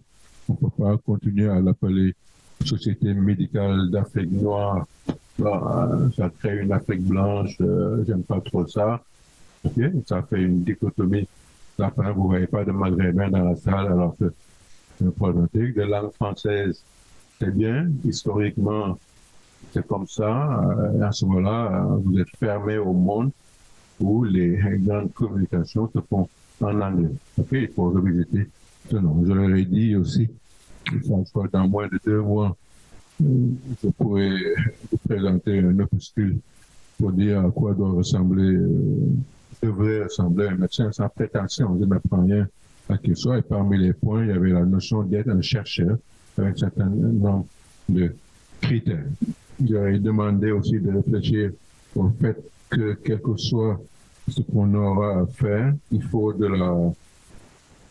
la passion, okay? Aimer ce qu'on fait, mais après avoir appris ce qu'on fait, je le traduis mieux en Wolof, où je parle depuis quelques jours de khamle, c'est-à-dire tout faire pour apprendre le maximum de choses, khammer, savoir faire l'analyse de qui on est, dans quel monde on se trouve, avant de prétendre enseigner et former l'autre. Ensuite, on a beaucoup insisté, et ça je le redis ici de manière très forte, je rebondis sur ce que je viens d'entendre. Il peut y avoir 10 000 appels d'offres. Nous les ratons souvent parce que nous ne présentons pas des projets de bonne qualité et de bonne facture. Je m'excuse, hein, je vais peut-être... Bon, moi, j'ai pas une langue de bois, c'est une langue normale, hein, qui ne fait pas. Si les choses telles quelles, et chaque fois que j'ouvre une session, que je la préside, je dis d'emblée, pour que tout le monde le sache, et ça, les gens le savent, que je n'appartiens à aucune... Je l'ai dit l'autre jour, je le redis tout le temps, aucune contingence politique, syndicale et autres. Je suis un esprit libre et très respectueux. Et j'ai quand même vécu dans divers horizons, dont chef de clinique au CHU de Limoges. Je veux dire, de traverser le monde. C'est pour ça que je donne le droit personnel à 78 jours de ma retraite. Je n'aurai pas beaucoup d'occasions d'assister. Non, je le dis pour que les gens le sachent. Okay? J'ai de quoi tirer des leçons et de les partager sans prétention. Les projets que nous écrivons, les articles que nous soumettons, dans la bonne majorité des cas, ne sont pas de bonne qualité. Donc, il faut que, première action majestueuse, et l'OAS peut beaucoup contribuer à cela, apprendre aux gens la méthodologie de la recherche, l'écriture des projets. Nous n'avons pas la fonction ni le rôle de manager les recherches ou de chercher les financements de la recherche. J'ai dit hier et je le répète, il faut que soit créé le corps des managers de la recherche. Il y a des gens qui ne doivent s'occuper que de ça. J'ai quand même été pendant 5 ans directeur de la coopération de l'université Cheikh Anta Diop de Dakar. Et quand j'ai réuni ces 5 ans, on a quand même eu à manager environ 25 milliards de francs CFA avec une rigueur qu'on a pu imposer de manière quasiment militaire. Surtout que je suis un ancien militaire du Britannique, donc je n'ai pas d'état d'âme. Ce n'est pas bon, ce n'est pas viable de vouloir aborder les magnifiques thématiques que vous avez présentées ce matin et en même temps gérer des sous et faire des rapports financiers. Ça ne peut plus tenir. Il faut que soit créé à l'intérieur des services. Il existe des gens qui s'ennuient, les en faire des managers de la recherche. Ils vont écrire les projets, ils vont suivre les financements, ils doivent recueillir tous les justificatifs. Et en tant que directeur de la recherche, le groupe professionnel qui m'a posé le plus d'état d'âme et de problèmes, c'est la faculté de médecine. Oui, clairement, parce que dans la prétention d'avoir fait 8 ans de médecine, ils savent tout faire, ce n'est pas le cas du tout. Donc ça, c'est un énorme problème. On doit former des gens pour gérer cela et nous, on se concentre sur nos recherches de manière concrète, bien structurée et bien écrite. Nous n'apparaissons pas dans la littérature scientifique mondiale. L'Afrique subsaharienne ne représente que 0,55 de la publication mondiale scientifique. Oui, parce qu'elle se fait principalement en anglais, mais il ne faut pas plonger dans l'anglais. Il faut commencer localement en écrivant des choses logiques, structurer ses idées et gravir en apprenant l'anglais. C'est incontournable. Même en France, vous allez au CHU de Toulouse ou de je ne sais pas quoi, il y a des staffs maintenant qui se font en anglais pour préparer les assistants à communiquer avec le monde. Donc ça ne marchera pas. La majorité des projets qu'on soumet sont rejetés. La majorité des publications qu'on soumet sont rejetées. Même quand ils sont écrits en français, il n'y a pas la qualité et la méthodologie. Donc, première chose concrète, manager de la recherche. Deuxièmement, qu'on ait l'humilité d'aller apprendre la méthodologie de la recherche. Troisièmement, se former de manière acharnée sur ce dans quoi on veut s'engager. Sinon, on va continuer à vivre les plaintes et les complaintes que nous sommes en train de vivre avec une sorte d'autosatisfaction qui ne nous mènera nulle part. Il se trouve que les sujets que vous avez évoqués ce matin, les problématiques que nous vivons tous les jours, mais sont d'un intérêt extraordinaire. Les gens sont à la recherche. Vous allez en Amérique du Nord, vous allez en Europe du Nord, les gens cherchent des sujets passionnants, alors que les plus gros problèmes du monde sont très concentrés en Afrique, une partie de l'Amérique latine et une partie de l'Asie, et nous ne savons pas les vendre entre guillemets, mais de manière absolument ouverte sur le plan international. C'est pour ça que moi je suis très admiratif de nos amis qui quittent la province, la Gironde, Limoges pour venir bourlinguer avec nous en Afrique. C'est parce qu'ils savent qu'il y a quelque chose de passionnant, de puissant, et qu'on ne structure pas pour atteindre nos objectifs. L'item qui suit, c'est qu'il y a d'excellents, de magnifiques résultats de la recherche qui sont dans des thèses, des mémoires, des masters, des choses absolument bien structurées grâce au CAMEX et au regroupement de ce qu'on est en train de faire autour de l'UEMA et autres sur le plan scientifique et autres. Mais ça dort où? Ça dort dans nos tiroirs et dans nos bureaux. parce qu'il y a un cloisonnement extraordinaire. Je pense que l'OAS accusera un hommage, se trompe quelque part en prenant comme seul et unique interlocuteur les ministères de la Santé qui ont des directions de la recherche et personne ne sait ce qui se fait et comment ça se fait. C'est absolument nébuleux. On n'est pas ministère de la Santé pour gérer la santé dans sa globalité. La santé n'est pas qu'une affaire de médecins. C'est une affaire, bien sûr, de médecins, c'est une affaire d'agriculteurs, c'est une affaire de, je sais pas moi, des gens qui gèrent l'eau, des gens qui gèrent la culture, les comportements. C'est le tout ensemble qui fait la santé. Et les gens qui font la recherche, ils ne sont pas au ministère de la Santé, ils sont dans les universités et dans les instituts de recherche. Je sais très bien ce que je dis pour arriver à ce qu'on écrit, le document que je vous montrerai vers la fin. Nous avons fait le tour de toutes les universités, tous les instituts de recherche. Je l'ai dit le jour, il n'y a pas une réunion qui a duré moins de 3h30. On a une séance de 4 heures de temps avec la direction recherche du ministère de la Santé. Jusqu'à ce jour, c'est pas clair du tout, c'est pas un bon choix si on considère que la recherche en santé, c'est logé au ministère de la Santé. Ce sera une peine perdue.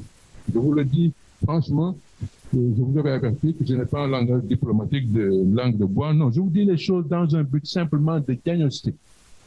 Il y a une pathologie qui est là et parmi ces pathologies, il y a un socle absolument terrible qui fait que nos enfants, je l'ai dit l'autre jour, je le répète en tant que neurobiologiste, je l'ai dit, je le répète, les grandes autoroutes des comportements et des savoirs se construisent dans la première quinzaine de vie. Je le répète encore ici pour qu'on sache que le socle de ce qui va faire les futurs drogués, quelle que soit la formule chimique qu'ils vont rechercher, se construit dès les premiers âges de la vie, se construit même à l'intérieur du ventre de leur maman. Quand une maman fume, boit de l'alcool, utilise une drogue, les neurones qui sont en formation captent ce qui fait le plaisir. Le cerveau est un organe très opportuniste. C'est pour ça qu'il aime le sucre, qu'il aime l'alcool, qu'il aime la drogue. Oui, ils aiment ça.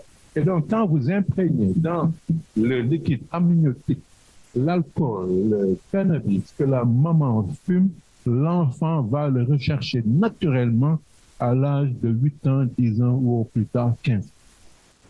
Pour dire quoi? Pour dire que nous allons faire de très belles réunions, des grandes publications, et en l'an 2079, je crois que j'aurai 120 ans, ouais.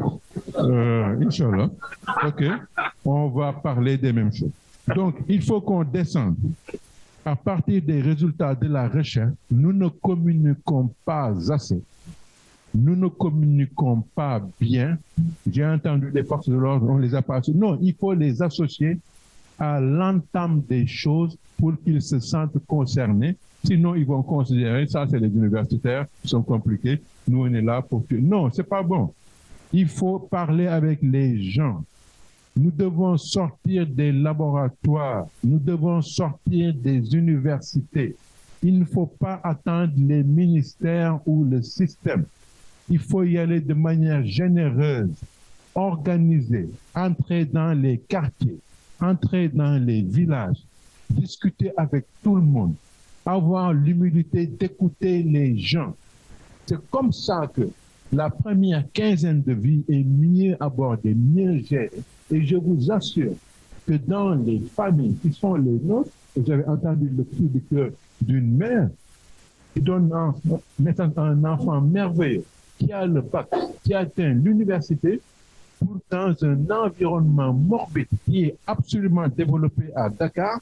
Vous allez dans les écoles où les enfants de la bourgeoisie sénégalaise font l'école primaire, le secondaire, le taux d'utilisation de petits sachets d'alcool qui ne coûtent que 100 francs, 100 francs, ok?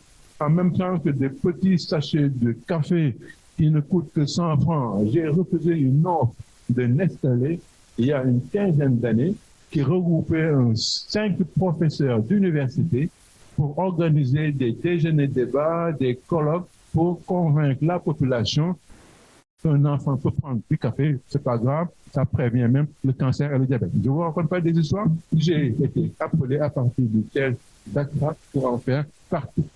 Pour vous dire que de manière malicieuse, les produits les plus nocifs du monde vont se déverser en Afrique parce que le socle de base qui part de la grossesse à l'accouchement et autres est absolument chahuté par un complexe de bouleversement sur tous les plans qui ouvre des brèches à toutes les choses malicieuses et malfaisantes qui vont se déverser sur la terre. Je vous assure que je ne vous raconte pas l'histoire du tout.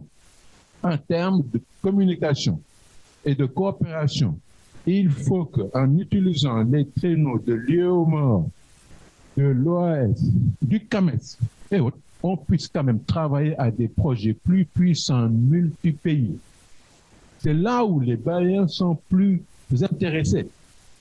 Ils vont vous donner des miettes pour se donner bonne conscience parce que personne ne leur a jamais présenté des projets puissants qui regroupent plusieurs équipes, plusieurs pays, avec des thèmes qui viennent de nous, de nos entrailles. Si on ne propose rien de structurant, de puissant, ils vont nous proposer leur propre thème pour se donner bonne conscience et faire marcher ces organismes-là. C'est comme ça que ça marche. Une fois directeur général de la recherche, je suis au niveau institutionnel où je vois la photographie des choses. Voilà les choses majeures que je voulais dire en matière de diagnostic et de constat. Je finis par qu'est-ce qu'il faudrait envisager. J'utilise du français. Qu'est-ce qu'il faudrait envisager? Pour vous dire que je ne suis pas venu donner des leçons à qui que ce soit. Tant que, au niveau d'abord des pays, nous ne travaillons pas, nous venons de finir de le faire, ce document-là est la synthèse d'environ 50 années de réflexion dans ce pays où on est passé de ministère, direction générale, délégation à la recherche. Ensuite, ça a disparu, etc., etc., etc.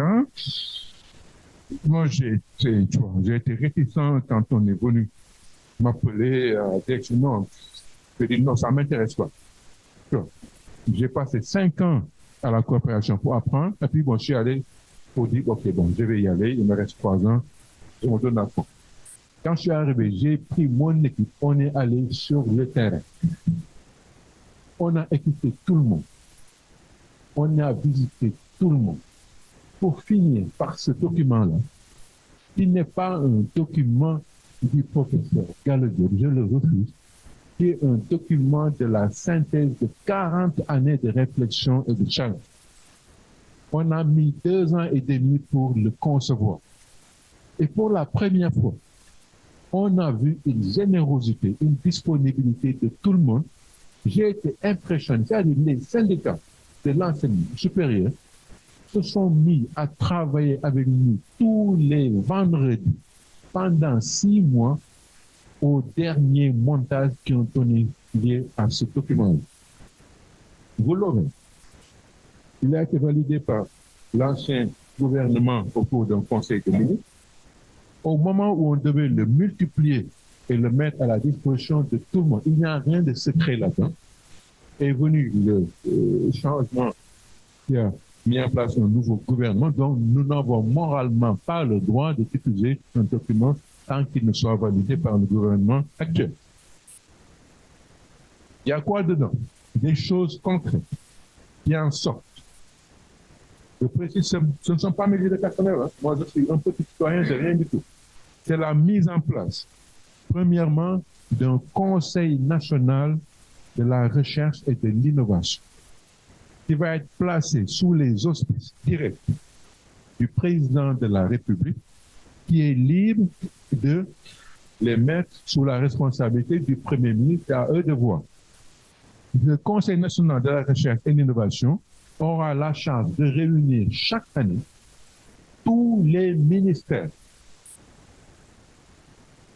toutes les organisations et instances qui font de la recherche,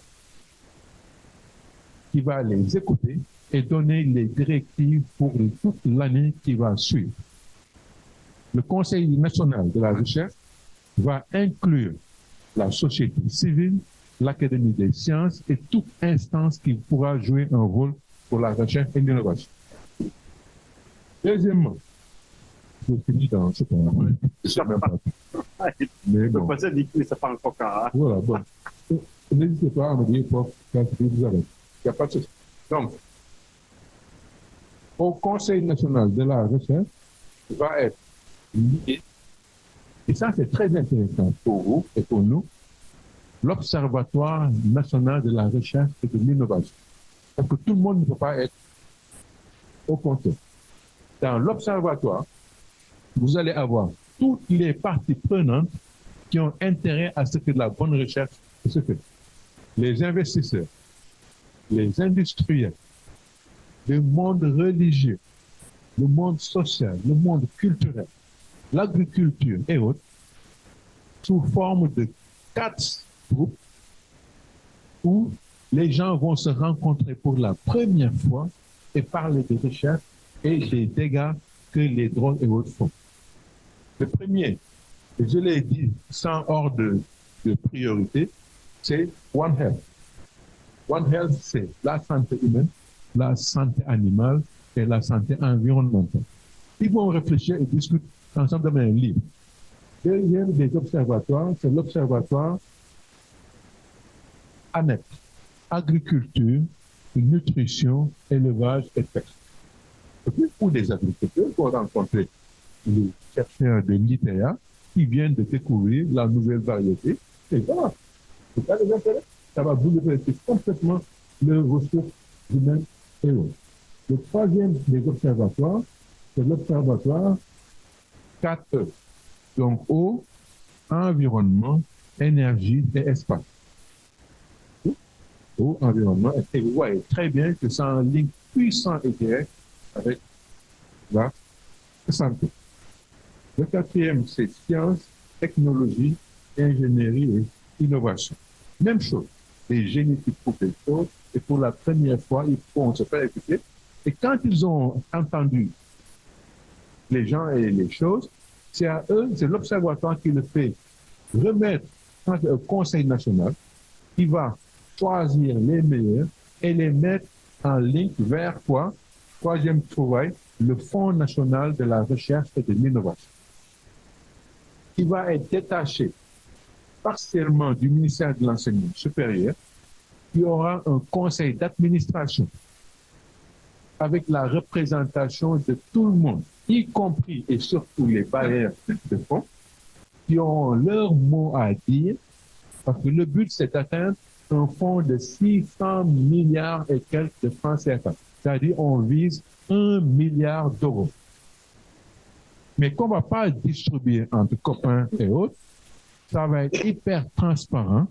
Comité d'audit, comité scientifique, comité des bailleurs, avec chaque franc justifié. Je disais hier que les chercheurs et les équipes doivent faire l'effort.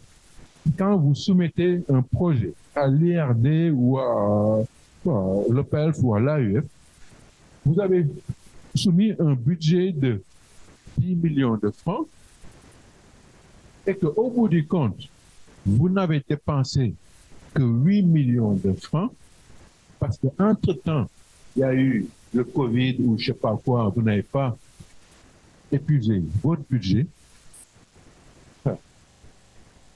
Retournez les 2 millions que vous n'avez pas utilisés. Ne cherchez pas à les justifier avec du carburant qui n'a jamais été acheté. Oui, non, je vous dis des choses.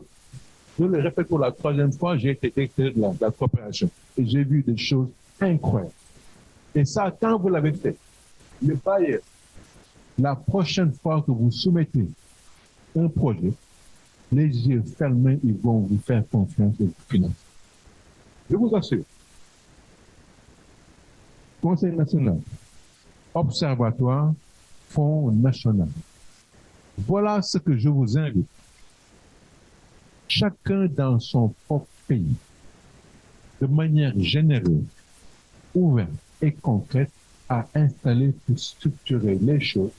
Mais le préalable, c'est parfois de commencer, qu'on forme les gens, non seulement dans le savoir qu'ils ont choisi, mais dans la méthodologie, la rédaction. Allez apprendre, en plus de l'excellent français que vous avez appris et que vous maîtrisez pour maîtriser les concepts, apprenez l'anglais. Il se pourrait que dans 2 siècles, il va falloir apprendre le chinois. Non, mais apprenez les langues qui vous donnent des opportunités de capter toutes les chances, mais sans aucun complexe. C'est un outil qu'il faudra utiliser.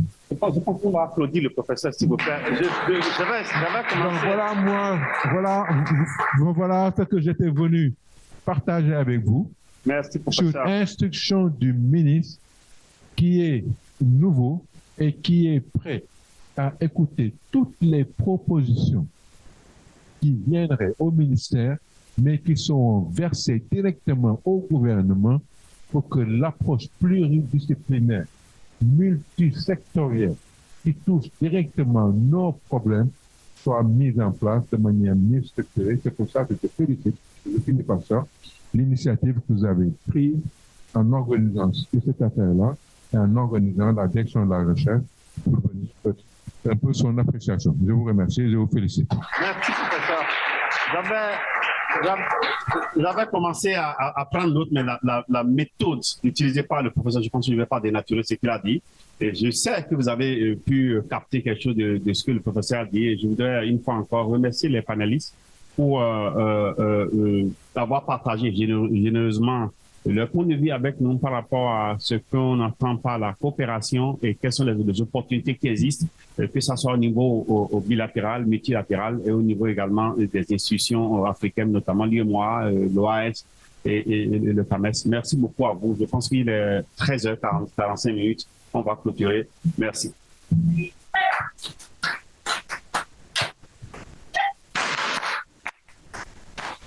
Merci beaucoup, Mme Kapombe. Merci.